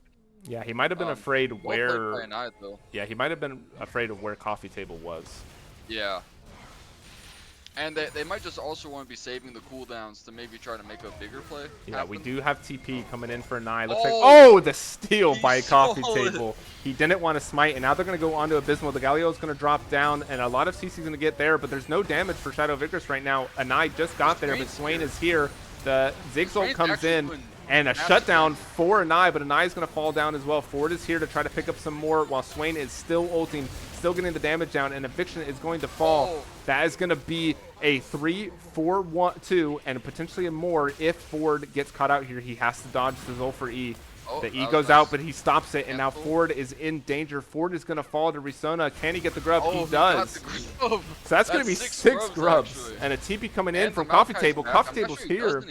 Yeah, Ford should just fall to the Swain ulti here, and that is going to be true. And now Coffee Table is just doomed. He doesn't have flash. He doesn't have anything to get away. He might be able to pick up a kill on Ziggs, but the W is going to knock him away. And it's just massive misplay there by Shadow of Igris. Like, yes, you got the grubs, but at what cost? Yeah. Yeah, it ends up being, I think, a 2 for 4. And, maybe they get a pick here. Yeah, DDS is caught out here, and Viction is going to get down to damage. P Street is just going to fall, and DDS is going to 2v1. He has 3 levels on Eviction. And Viction's trying to get more. Can he get the damage down? And Viction, DDS dodges the Q, and Eviction's going to fall. Wow. And Nai is coming down. He might be able to catch him on the tail end of this. He doesn't have barrier anymore. Yeah. So if Nai gets onto him, he's for sure dead, but he's going to go execute. I don't think it's an execute. It's going to go over to Inviction, Yeah, but go to Rel. it's not. Oh, it is an execute. Oh, no. That is crazy. Wow. Really well played by DDS. I mean, really showing why they're triple banning him in the first place, but even so, he's getting the Ash, and he is just popping off with it. And back to that other play at the Void Grubs, that Swain had his ult on for nearly a full minute. And that's a Rylai's already built on him. So he was just slowing everyone, doing crazy damage. Like, I bet he's probably topping the damage charts right now. Yeah, I feel like... Oh, we might have a play here before I go on. Risono's gonna get stunned, but nothing comes of it. I feel like Shadow of Igris should have just walked away after Maokai stole that grub. You got your 4. You got your mites spawning. You don't need to int to get the other the other 2, which I mean they did get, so good on them. But now P Street might be in a little bit of trouble. Swain is down there while we get an engage, and look at the damage. Look at the power. P Street is 2 levels down. DDS is trying to finish the kill, but he doesn't get it. Yeah, it was a nice cleanse by P Street to stay alive there, but this bot lane situation is just awful for them right now. Yeah. If we take a look at the gold graphs, DDS is up almost 2,000. And then there's about a 1,500 gold lead in the top side, but otherwise everything else is relatively even. Swain also has about almost 2,000 of it as well. Yeah, I mean, and Nai has 4 kills right now. I guess he's just been picking them up in the fights pretty much, because this lane has actually been really stable for Mingos. I think this pick has gone way better for them. Still a meta pick. This is still one of the most picked mids, actually the most banned mids. Yeah, Ford getting greedy here. He's going to get rid of their by Sulfur. I don't know what he gets to impale, but I don't think it's enough. He's just going to fall to the Nocturne. I feel like you got to give that dragon. You don't have your team there. You're so far behind. and it's a Mountain Soul, which is actually so good for for Mingos here. I mean, they already have a damage problem on Igris' side with most of their damage being AD. Now getting bonus bonus armor is just going to be so good for them. Yeah. Assuming they can get more dragons after this one. There is just straight control. This game looks so different than the first one. It is actually incredible how well Mingos has pulled this back. Well, I mean, it's like we were talking about. It's so hard to gauge the strength of these teams after that first game, considering how much the One-sided. first game was blown open Yeah. after like 3 minutes into it, you know. But yeah, they're playing really well, especially their bot lane. Yeah, the DDS is just a problem child here for Shadow of Igris. We have the Nocturne ult onto the top side. Maokai should fall. Another kill picked up for the Galio, but now Sulfur might be in a bit of trouble. And Nai's trying to get down some damage. He does dodge a lot. Sulfur's going to flash, but the Astro comes in and connects onto Eviction, so he's going to be taken out for a few seconds while Anai's trying to get down some damage. But they just can't complete him. Or DI. Has been destroyed.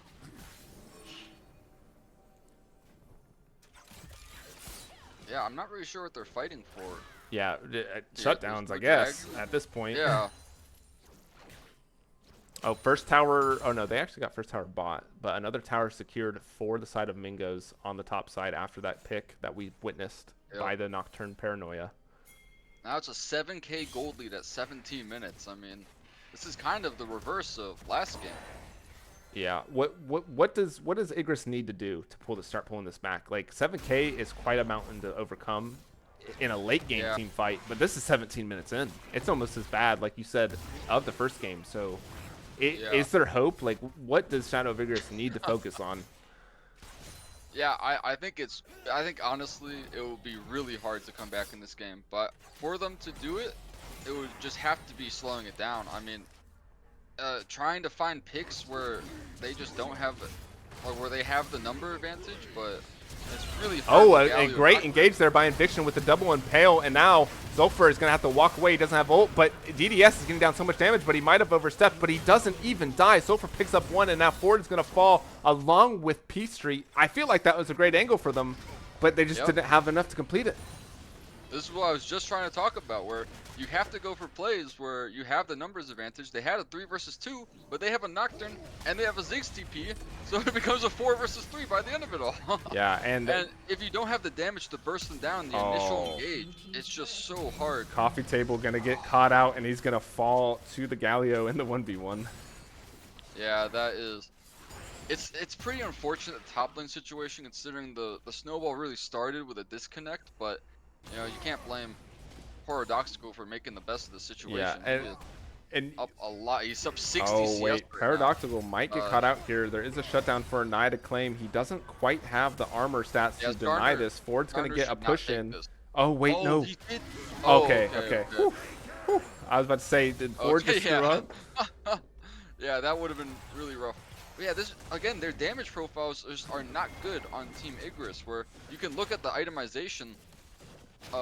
Going for Frozen Heart for top lane. Yeah, sorry, I couldn't think of it. Yeah, it's all good. And then he actually went for the Hex Plate on the Nocturne just to get a faster ulti cooldown, which is pretty sick.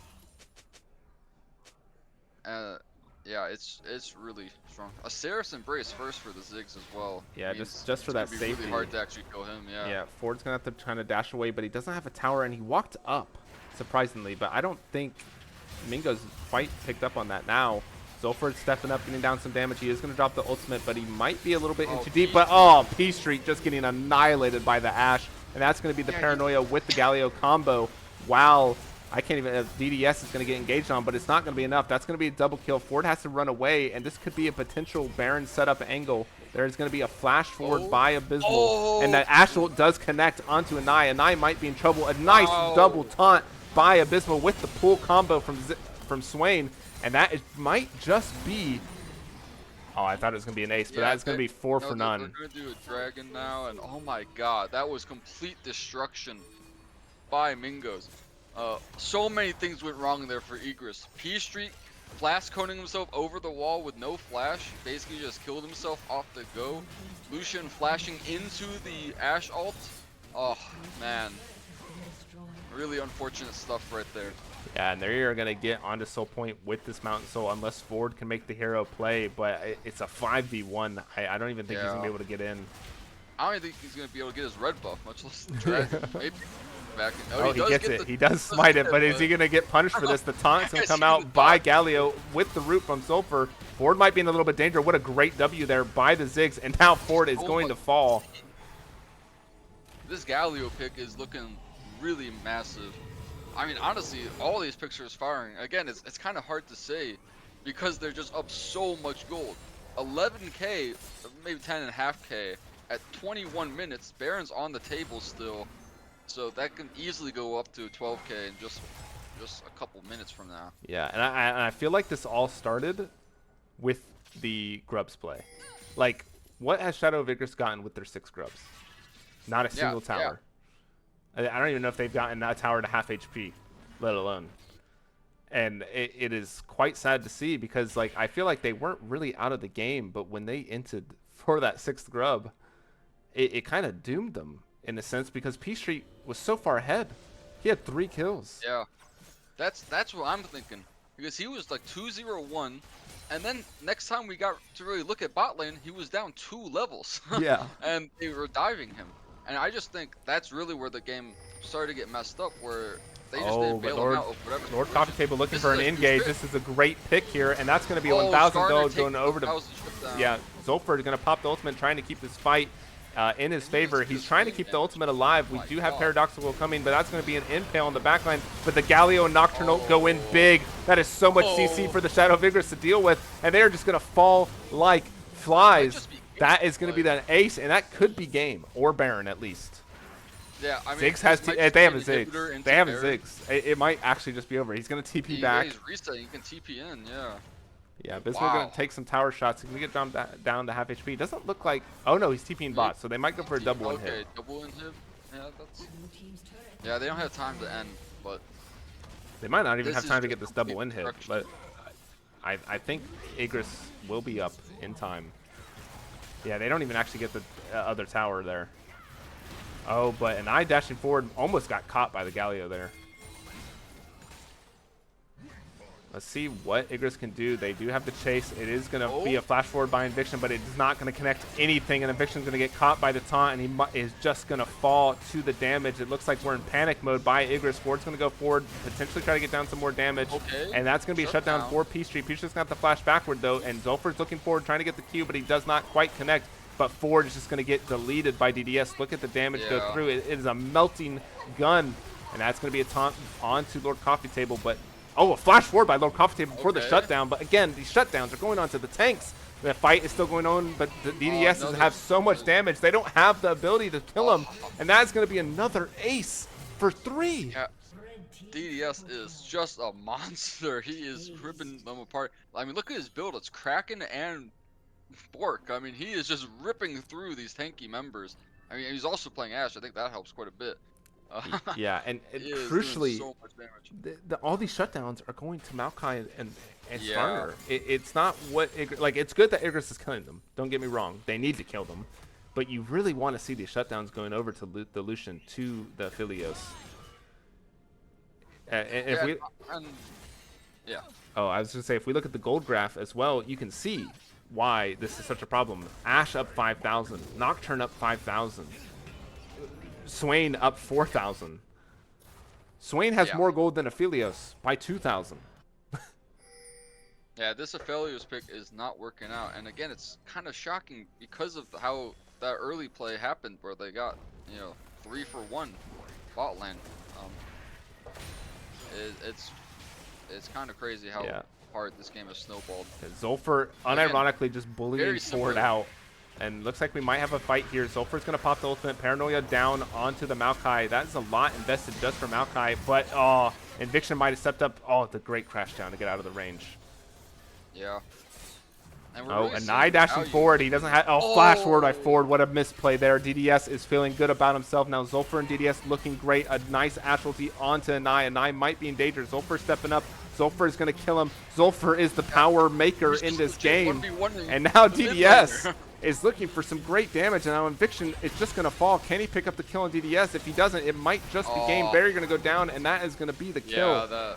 And it's Peace Street against the world. Can he do it? It doesn't look like it. Paranoia up again. And that's going to be a double kill, and that should be the game here for Mingos. It looks like we're going to a game 3. Yeah, this was really well played by Mingos. I mean, again, lots of fights that honestly could have even went their way even more. I mean, I'm thinking back to a couple mid fights where, you know, and I limped away with 1 HP. This game just got out of control really quick. Yeah, that is a wonder play there by Mingos. I was doubting their comp, I will not deny, but they managed to prove me wrong, and they pulled it back in to great success. If we take a look at the damage charts, I know the stream can't see it, but we can kind of verbalize it. Ash and Swain, both, like individually, they both have more damage than Aphelios and Rel put together. That is how well they're doing. We have 30,000 damage by Ash, 25,000 by Swain. The rest of their team sitting at 20,000, whereas the highest damage was from a Nye on the Lucian at 17,000. That's how big of a gap it was. Yeah. Oh, oof. I guess the the only good takeaway, kind of similar to what the only takeaway from last game was you can't pick those same characters again. So Yeah, we're no gonna. Zed for an eye and no Nocturne or Galio or Ash or. Yeah, we're gonna. I do think Nocturne and Galio were really two of the main like engines to that comp that really got them going. I mean, also the Swain though. Yeah, the Swain the Swain actually did so much work in this game. Yeah. Very surprising. All right. Well, we're gonna send it off to break while we get things ready for game number 3. Let's see if Mingos can keep the tempo rolling and close this out, or if Igris is gonna be able to pull it back after quite a tragic defeat. We'll be back in just a few minutes.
All right. We are here for game number 3 of quite an interesting one for the first game of BTL Season 17.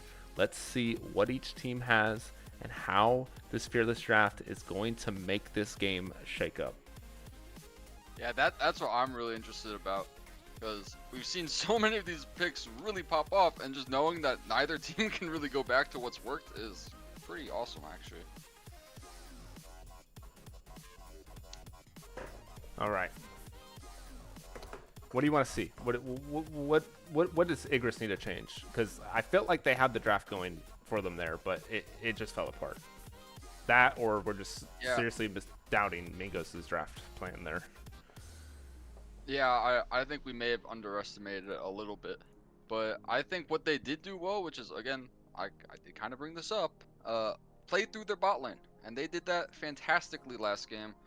They were really smashing. So if I'm looking at Shadows of Igris, I'm thinking, let's keep banning this guy, try to get him on something less comfortable, which is going to be hard because he seems to be pretty good on quite a few things, but also just try to get a better bot matchup for myself. But that means picking bot lane a little bit later in the draft to make sure that I have the counter. I think that might just be worth it.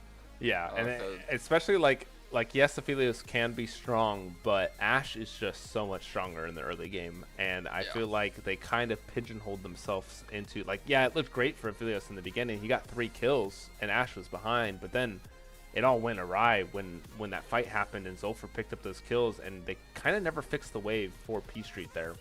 So maybe put some more presence to make sure that P Street can actually use any lead that he does get. That's a crazy Amumu ban.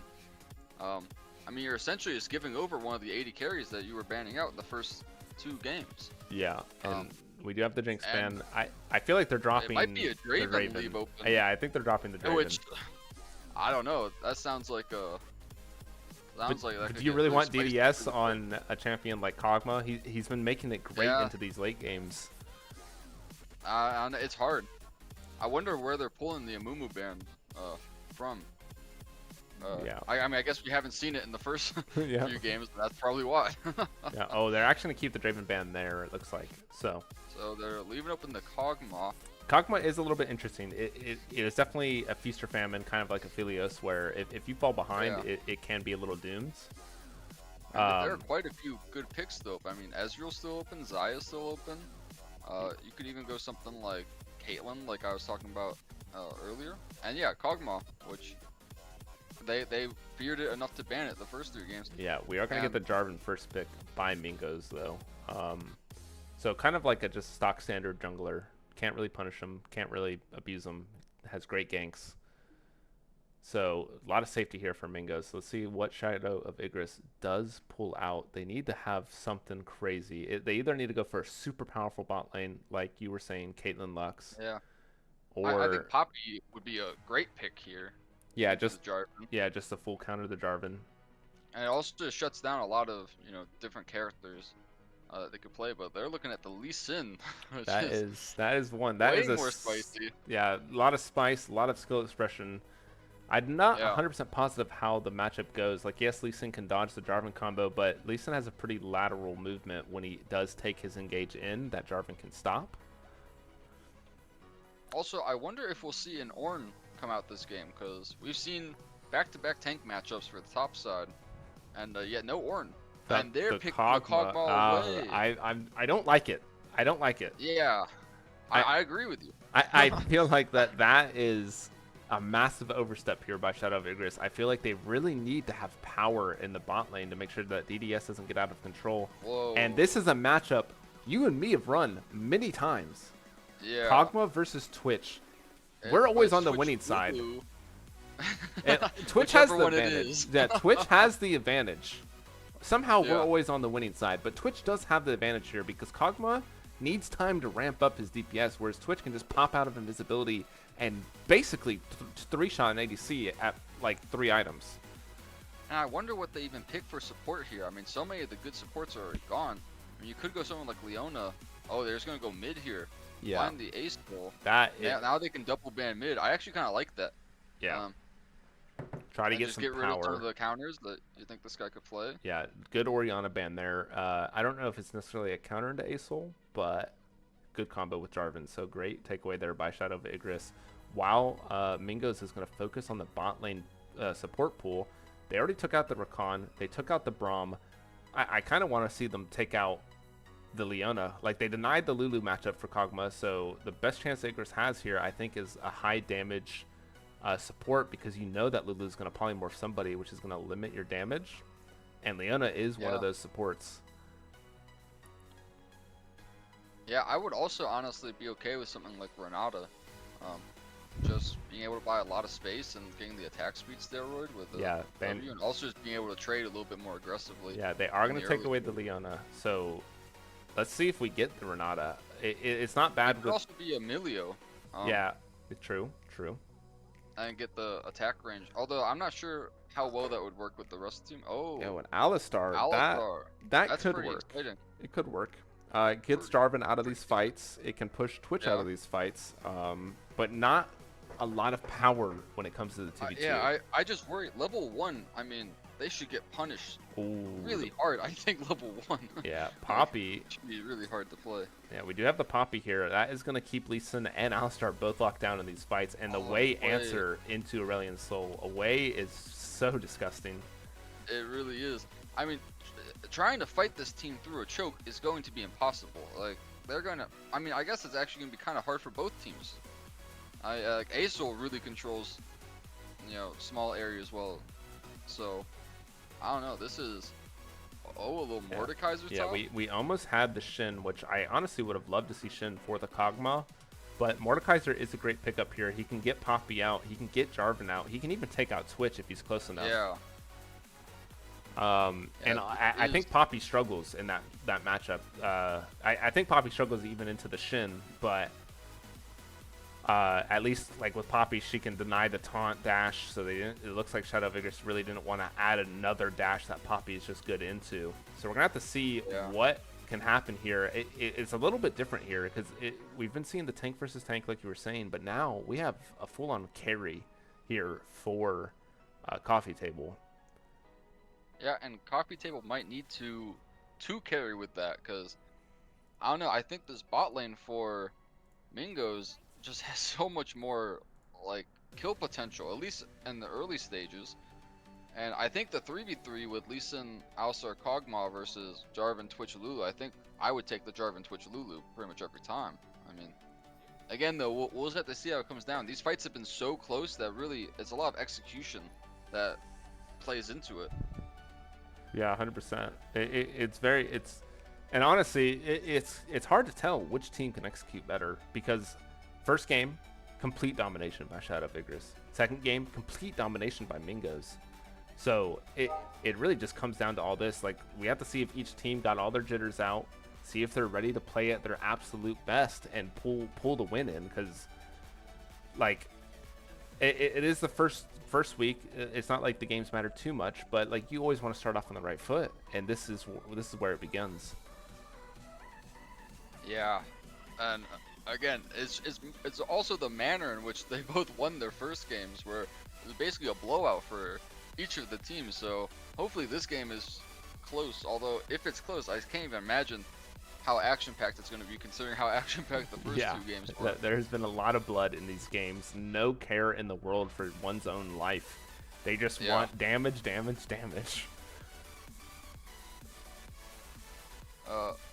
I think way better damage profile though for Igris this time. Yeah, there is a lot of AP still, but yes.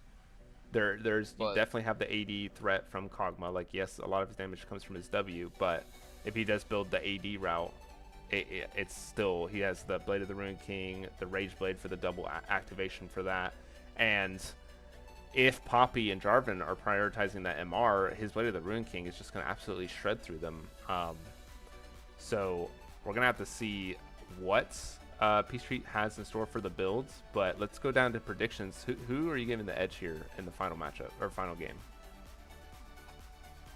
I think I'm going to have to go with Mingos. I mean, I just think the Poppy causes such a problem for Shadow of Igris' ability to team fight. But either team could easily win this game, and I would not be surprised with either outcome. 100%. I do agree. I am going to give the edge to Mingos here.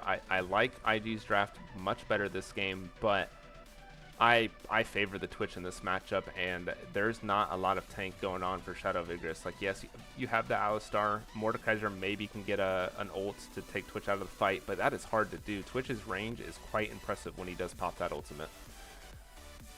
So we are going to send it off to a break while we load into the Rift for game number 3 between Mingos and Shadow of Igris. We'll be back in just 3 minutes.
All right, everybody, here we are for the final game of the night between Mingos and Shadow of Igris. Let's see who can pull out on top. Luke, are you ready? Yes, sir. All right, we got starting in 3, 2, 1, 6, 7, 8. Yep. All right, here we go, everybody. Let's see exactly what each of these teams can pull out and see who just performs better. I think this game is going to come down really down to skill expression. I think both teams are evenly matched. I think both teams have the potential to pop off. To Summoner's Rift.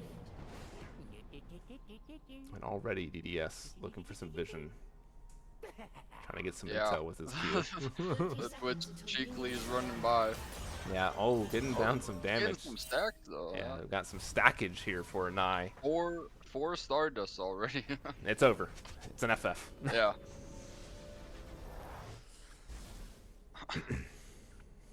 Yeah, this is gonna be an interesting game. I like the exhaust coming out of the Alistar. Yeah. Being able to exhaust that Twitch once he pops his ult will be huge. Yeah, I'm not sure if we'll really be in range to do that, but Yeah. Well, Good his idea. combo should get him in range regardless of who Yeah. he goes on to. although Poppy can really destroy Alistar's combo if she gets the W down, or even if she just ease him away. Like, can be really hard for Alistar to play with that. Yeah. And I Alright. think this Twitch Lulu should have a really easy time in this lane. And again, that's something I was kind of worried about for Igris, where they already struggled last game while having Yeah. a kill lead. Just look at the straight up pressure that they're already putting down level Yeah. 1. Controlling that, getting down some autos onto P Street. Eviction's not going to be able to do anything here until level 2, and it might just be too Yep. late, depending on how much poke gets pulled down. And he just used his W actually, so you won't have that for like another 15 seconds.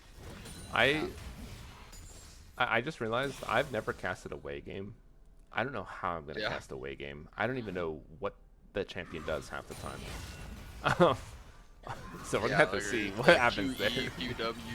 Yeah, and and I getting down a lot of damage there. That is a lot of Stardust he's Yeah. picking up already. That was a really nice trade. Oh, this might just be a Oh kill yeah, angle. oh yeah, this might just be dead kill here for a first blood for the Wow. Poppy. Doesn't even have Hail of That Blades. was really good. A I mean- fan favorite by death by you, Luke. Hail of Blades Yes. Poppy. But he doesn't have it, and now He Anai is getting grasped. engaged on. Abysmal might be in danger. Actually, he's taking down Whoa. so much damage. They didn't have a way to stop He it. melted him.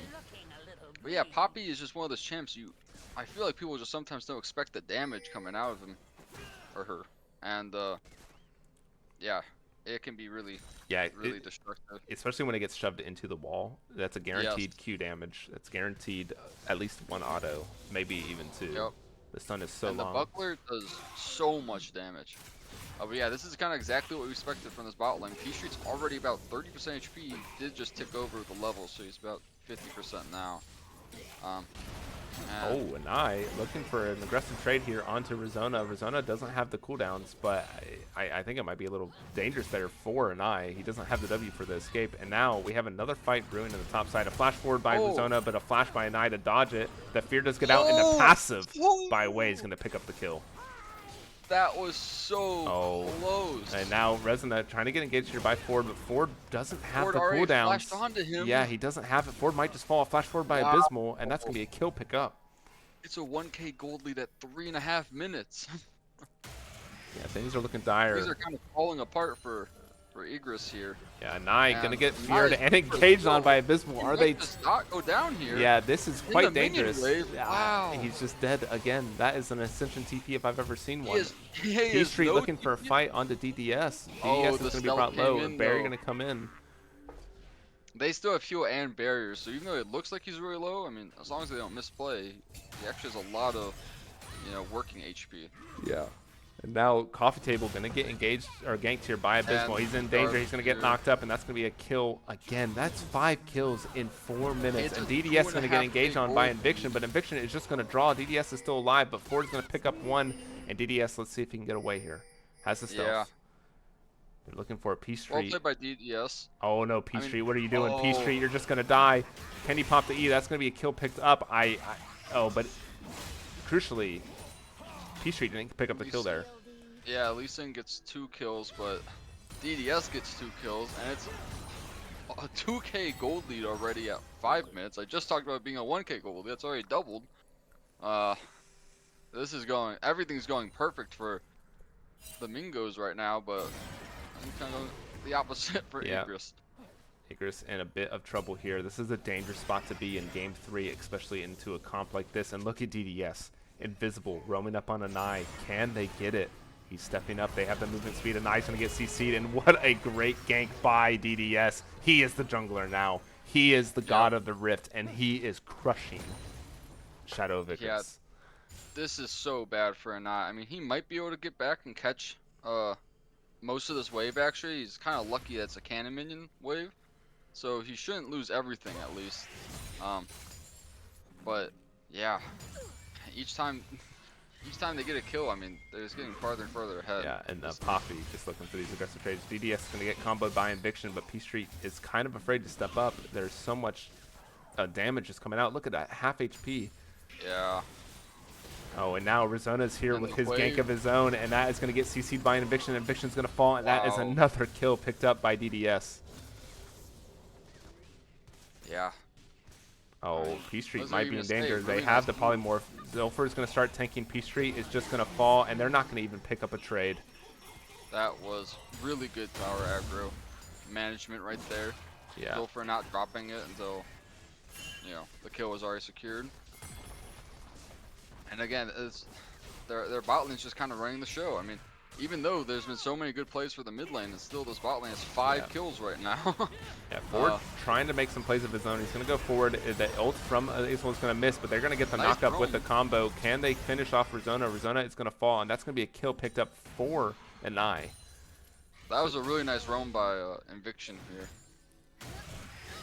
Yeah, Like, but there's that really good understanding that he has a timer after a death. Makes something happen. I mean, if Acel gets to a really strong point, this game can get slowed down massively. Their Yeah. actual siege for, flash by Poro getting him out. yeah.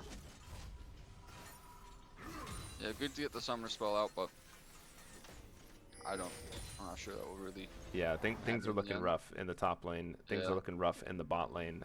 The Yes. saving grace is you got a kill on Anai, you have some kills on Ford. Ford playing the early game jungler here.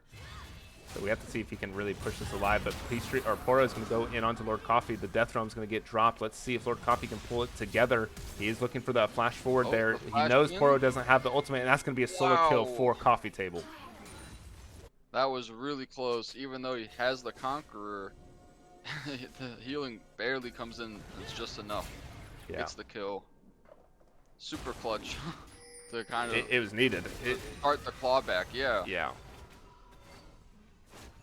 And the nice part about this Poppy not being jungle is that Lee Sin can actually be looking for plays without worrying about Poppy, you know, canceling all of his abilities practically. Yeah, and The they first little bit. they need Ford to be looking for these plays. He is right now the gold. Yes. He doesn't have a gold lead because Jarvan has 3 kills of his own, but he is the gold right now for his team, and he does have that early kill pressure. So, but looks like we have a 4-man dive on the bot side. Zolfer stepping up. Yeah, He's going to get and- down some damage. Abysmal is going to start tanking, but he misses the EQ combo. But it doesn't really matter. P Street's going to fall. DDS is going to fall, and Abysmal is going to die to Alistar. Alistar gets That is the quite kill. tragic. But Ford's going to hop in and pick up a Okay. kill for himself, but he might have gone a little bit too deep. He's going to fall to the way ultimate, but Rizona might get caught out here. He does fall to Yeah, Inai gets the kill, Inai. which is perfect for them. Again, I mean, I think their one hope is just to scale, right? And I think Acel can actually allow them to get to that point. If Acel gets enough gold to get like 2 items, I think he can just keep holding waves long enough for Kog'Maw to maybe scale up. And I think if this game does go long enough, I mean, you should be able to see Igris be able to fight at least eventually. But Yeah. I mean, they're putting up a pretty decent fight now, despite being a lot of gold down. They're managing to turn these Yeah. plays around, or at least make them even. But great mean, looks this here by Twitch is- Mingos. Twitch has a Bork already. He's at 8 kills at 9 minutes. He's almost beating the clock with kills. Yeah. It is really rough. Yeah, this game is going to really fall onto the shoulders of DDS. Or Yeah. Mingos has put all of their resources down there, and he has proven that he can carry, and he's set into a great position to carry Yeah. this game. He seems pretty comfortable having all the gold.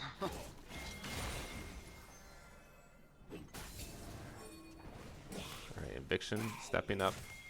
Hit the blue trinket. They're looking for an engage on Sulfur, Oh, but Sulfur's I- level 6. DDS is is not level what 6. you That's wanna going to be go Ziggs. Flash. DDS is going to flash forward to complete the kill onto P Street, and now Eviction's in danger. He's going to get chased. Rizona is going to look for the EQ or the QQ, and he does get it with a Yeah. play happening on the top side as well. Quite a No, misplay that- there that by was- the bot lane of Shadow of Igris. That was just way too much. I mean, you do have your teammates coming, but they're not going to get there in time. Yeah, and Eviction's 2 levels Twitch down. can just be wherever he wants to be, you know? It's... Yeah. They did get one of the grubs earlier. I didn't even realize that, but I think the last 3 grubs will for sure be going. Yeah, over. Anai going in onto Rizona, but Rizona's going to Oh, get the that fear you down to missed. stop the engage. And Eviction, 2 levels down, doesn't have access to the ultimate. Zolfer still has his. He's going to look for an engage onto DDS, but I don't know if they have the damage. That's going to be Hugify popped down by Zolfer onto DDS, and now Eviction's just going to fall. It just feels like Igris is playing a little tilted here. Yeah, I mean, I think Eviction just really needs to calm down a little bit. I just think there's no world in which you can be going in unless you have, you know, all 4 people just sitting there ready to go at the moment's notice. Yeah, Ford is here though. That he's 'Cause- going to be here to stop a potential dive while Arizona gets engaged on here by That was a Anai. nice fear. Anai might be able to pick up the kill though. He gets the Q, the flight, and Yeah. Ford's going to pick up the 1,000 gold shutdown. But Anai is going to fall potentially to Abysmal with the smite. Peachtree's trying to pick up a kill on Zulfer. He's going to drop the ult. It is going to connect, but he's not going to be able to pick it up. And that's 1,000 gold on the Lee Sin. Yeah, it would have been better, of course, if it went to the Kog'Maw, but still, just even picking up that kill is huge. We didn't get to exactly see what happened. I'm assuming Ford just got a nice kick onto Yeah. DDS right there. But really well played to make that play even happen. It's still a 5k deficit, though, for Igris. Yeah, these gold leads have been ballooning out of control in these early games. Yeah. Well, yeah, it's just It's a little it's sad to just really see, to hard be slow honest, down. because it means that these Yeah. games just blow up so quickly and get out of control so quickly. But maybe, just maybe, Anai going to go in onto Rizona. He's going to get down some good damage evictions here for the combo, Okay. and that's going to be Rizona again falling to Anai. 4 kills onto Asol. Coffee table has just been interrupting this guy Yeah. for the past like 30 seconds. Oh, DDS going to pick up They get a first full tower. tower right here, and I think Peachtree's might Yeah, just be Peachtree's dead. is going to die. Zulfer's going to go forward, get the slow, while DDS is going to pop down the ult to get Yeah. some damage. Not the ult, sorry, just autos to get the damage. And that's going to be a kill and a tower picked up for Oh. DDS. And Oh, the no. outplay by the Poppy. Can Poppy actually get out alive? No, she can't. Ford's going to get the kick and the kill. Yeah, he actually, Lord Coffee Table actually walked into tower while tanking the turret. He walked in front of his minions and took aggro, and then the Poppy's got stunned against the wall and got a freebie there. Yeah, Bit gold. of a misstep, and Yeah, I mean, at yeah, least... they got the first turret, the second dragon spawning right now. Yeah, Inviction's going to go on to DDS, but Okay, DDS is mid-tower, just going to too. tank this and try to get the tower, but he's not going to have the damage quite yet to finish it off. It's going to live with Wow. a sliver of HP. I feel like he could have really autoed that and got out. Yeah, he probably could have, but that's 5 plates in bot lane, and it's almost 5 plates for mid, I suppose. 1 tick left on the damage to get 5 plates mid. Yeah. I mean, that is so much gold, and then once these towers actually go down, I mean, yeah, looking at no the gold wonder it's charts, 6K gold lead, yeah. looking at the gold charts, Twitch is already at 7,000 gold. His next Wow. back, he already has 2 items. Looks like Poro's going Yeah. to go on to Lord Coffee. Lord Coffee does have the Death Realm if he so chooses, but I don't think he wants to fight this. While we have a fight brewing in the bot lane, Peachtree's stepping up. Rizona might get caught out, but he's actually going to push Inviction away. Inviction's going to pop the ultimate. Now Peachtree's in a bit of Twitch is danger. here He's going to now. get combo there. Abysmal is going to look for the ultimate. Peachtree falls, and that is going to be Inviction falling. That is a 2-0. Or 2-kill pickup for Rizona, while Poppy looks for the tower dive and picks it up and doesn't even die. Oh, wait, and I might be in danger. That's going to be DDS popping the ulti. He's going to flash out of range for the E, so he's not going to fall. But that's going to push him all the way and potentially a tier 2 tower at 14 minutes. And this is with Twitch not having reset for like 3 Yeah. minutes almost. Twitch has Once he 2,000 goes gold back- sitting in his pocket right Yeah. now. Once he goes back, I mean, I just don't even know what you do if you're Igris right now. It's so hard to even start chipping away at this gold lead. Pray to the gods. Hope the game goes long enough. Yeah, I mean, that's what they're playing for anyways. And I just feel like they're just trying to do too much. I mean, yeah, it's really hard. Yeah, notably, Anai does have the empowered ultimate now, so maybe he can make a play with a huge wombo combo with the ulti and get some damage down so Peachtree has time to get those shots going. But, I mean, Peachtree doesn't even have Blade of the Rune King completed yet. And Yeah. DDS just completed his second items. Lord Coffee Table going to get engaged on here by Poppy. He doesn't have a tower to run away from, and Mingos is walking up, but I don't even think they need to. I think Poro just wins this 1v1 straight up. Look, Abysmal is here. He's going to pop the Death Realm, but it gets... No, it didn't get stopped. But there's nothing. He's so far behind, Poppy's just going to kill him. And Zulfer's going to pick up the kill, actually. Like they give it to the Lulu just for fun. Yeah. Rizona could be in trouble here. We got Anai going forward. Look at the damage. Look at the output. Anai isn't going to be able to pick up the kill, though, but Ford is here to make sure that Rizona does die the kick, but the Q misses, and then he's going to get a feared away into the tower, and Rizona's going to pick up a kill. That is rough. and Yeah, P Street. Oh, TP. I don't even. P Street's not gonna kill him. they He's won't just even gonna get the die. kill. And here comes Poppy with the push forward, and now he's gonna just get the kill, and that is gonna be a They tier 2 lost top picked up. tower. And they got so much damage in the tier 3. I mean, I don't know I what to want called say. early, but I don't know what to say.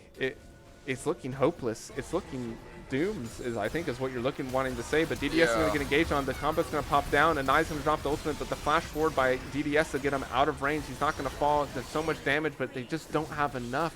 And then DDS is going to pick up a double.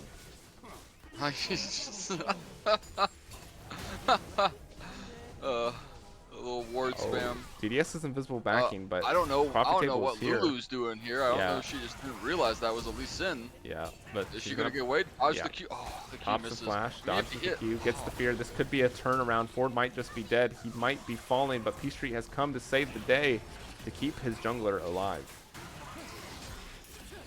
Yeah, again, Oh, I what is just Coffee don't Table why- doing? Coffee Table overstepping. Abysmal's going to pick Yeah. up the kill. They just need to really slow down. I mean, I- they're the ones who keep looking for these fights, and it's just it's never gonna work out. You're down 10k gold. You're down 12k gold 12K. actually. Yeah. Ford going to fall to Just- Rizona. He was backing on a ward. I mean, I hate to do it, but I don't see the angle. I don't see the way. They're so far behind.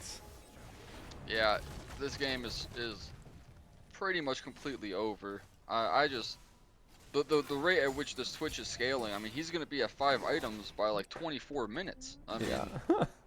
this is just outrageous. And they have third dragon spawning in just a moment here. It's Ocean Soul this time, which is not the best soul, but it's definitely not. Oh, I mean, I was no. gonna complain about getting it. P Street is just gonna fall. DDS went invisible and saw him. The berry's gonna pop. He's not gonna. Oh? Actually, he does survive. Ford is here to save the day, but the ultimate's gonna pop out and he's Oh, gonna he get the walked trade. back in.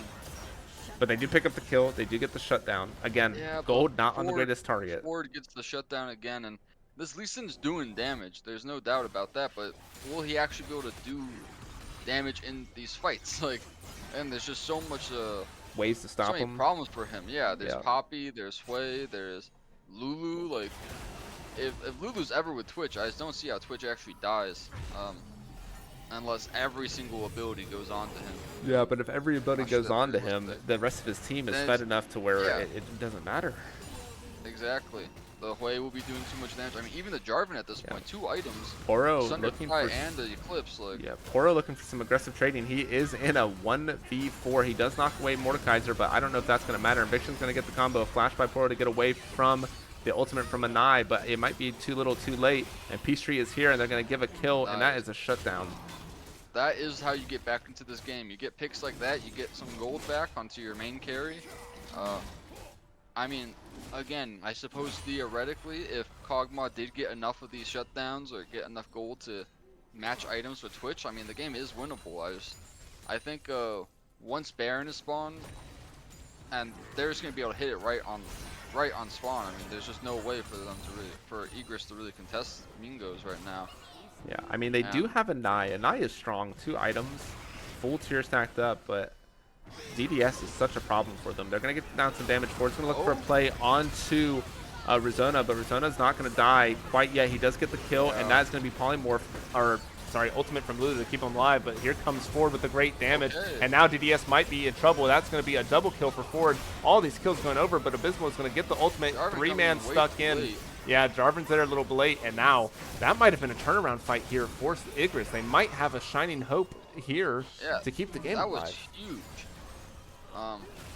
Again, a lot of shutdowns going off right there, and that is actually a lot of gold back. I mean, still about 11k gold lead, but getting items is gonna matter a lot.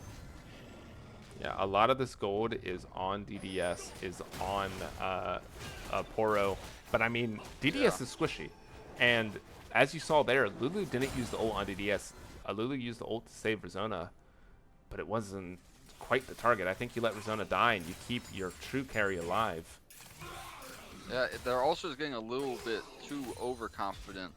You know, trying for a 3 versus 5 essentially right there, and it was super close. So the Jarvan came in at the end to pick up a kill, but Yeah, I think once they group up though, that's when the real challenge for Igris begins. With Oh, DDS invisible. He's just yeah. gonna kill P Street. P Street is dead. He is doomed. Barrier not enough to save him. The damage from P Street isn't even that bad. It's just he has no avenue to actually do any damage without dying beforehand. Yeah. Doesn't have the protection that Lulu does provide. Yeah.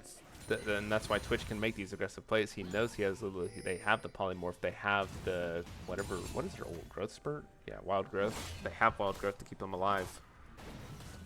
And I think that's all that Mingos needs to do. But now Rizona going to get engaged on here by Oh, he missed his E. yeah, Nai, and the Nai is just going to pick up the solo kill while Poro goes on to the Lord Coffee Table. Let's see if Lord Coffee Table should be able to walk out. Actually, maybe not. No, they do.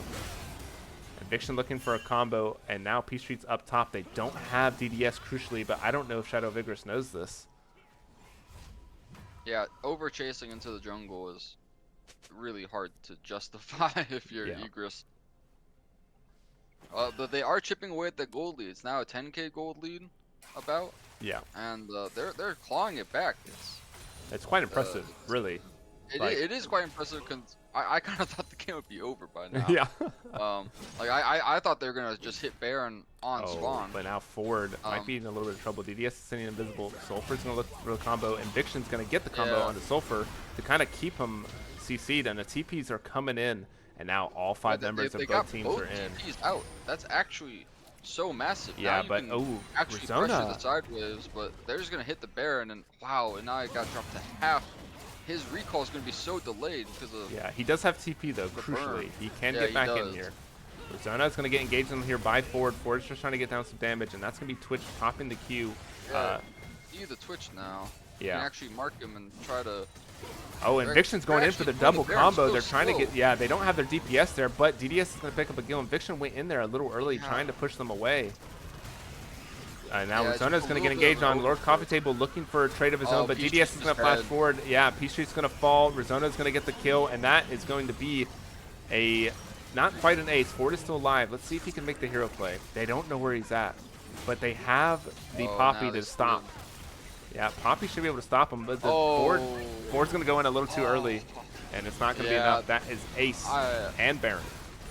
And now the gold leads back up to about 13,000, and the soul is spawning in just a couple seconds here, and it's pretty over. Yeah. Baron, I think does secure this for them, unless barring a massive misplay here. It's not really on Shadow of Igris to win this game. It's on Mingos to lose the game at this point. Yes, Mingos have all the tools in the world to win this game.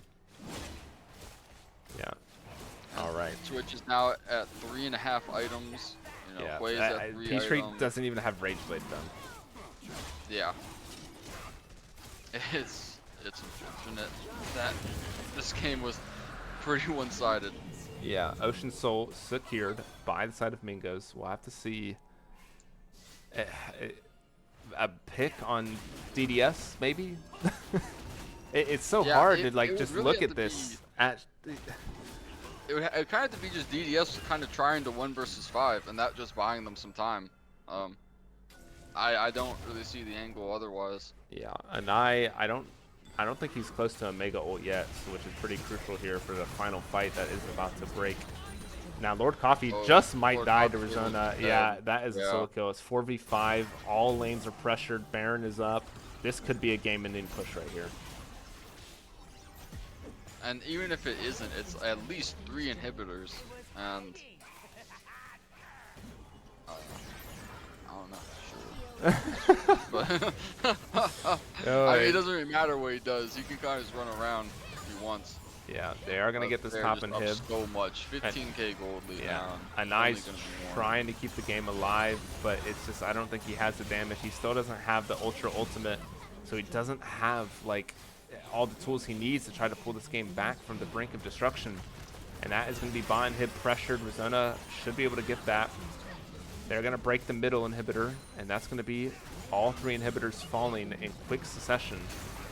But it might not even matter. I don't even think they need the triple inhibs to end this game.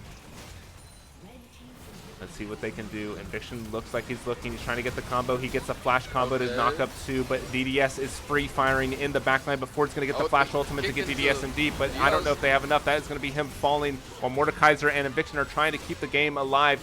Anai is going to survive just barely.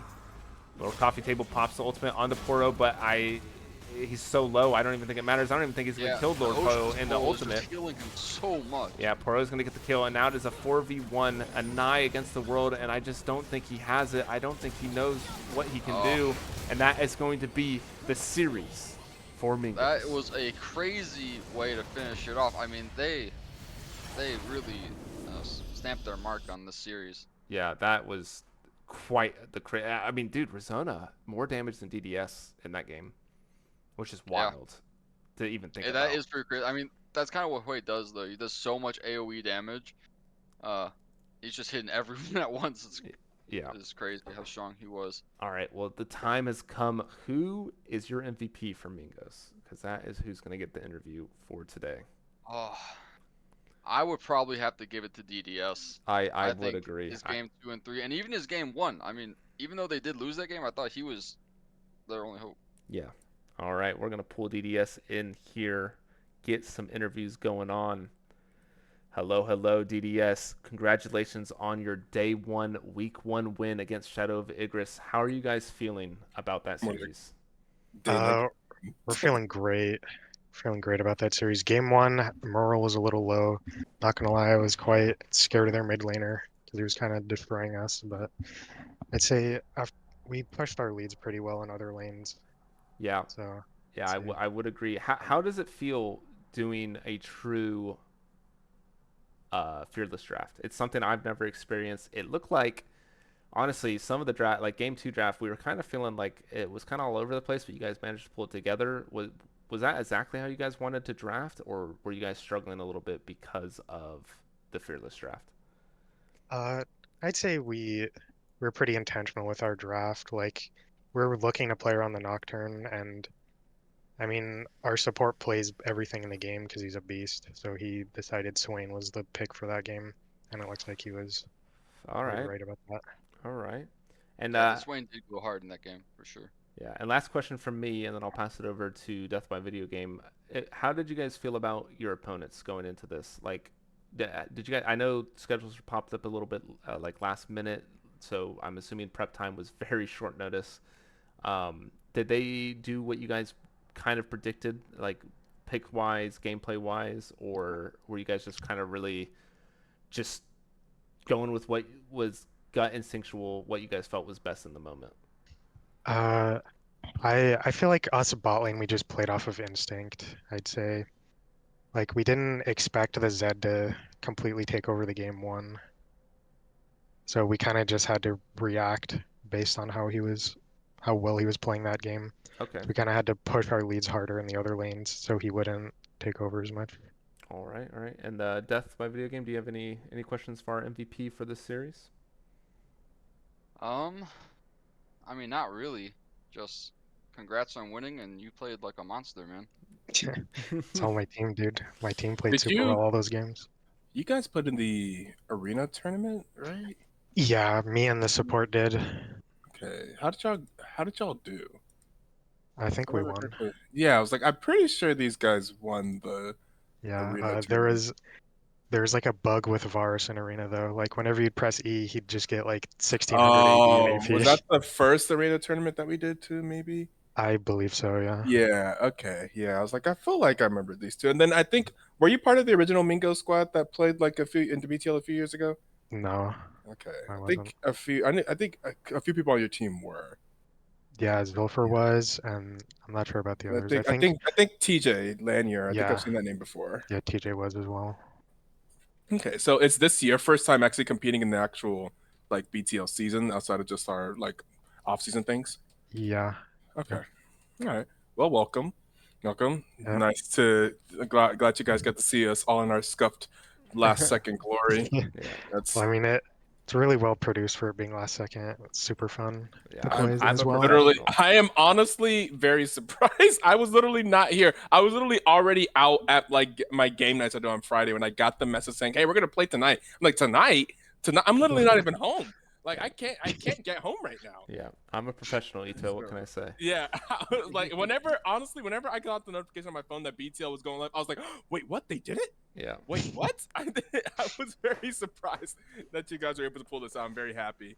And being, week negative day one, I wanted to do just like I did last season. I wanted to do a pre-season rank, like my guess of the power rankings of all the teams before we get to see them hit them before we get to see them hit the rift. But obviously, well, Yeah. I mean, we just saw these two teams, so I'll still try to do like a pre-ranking outside of that and see how.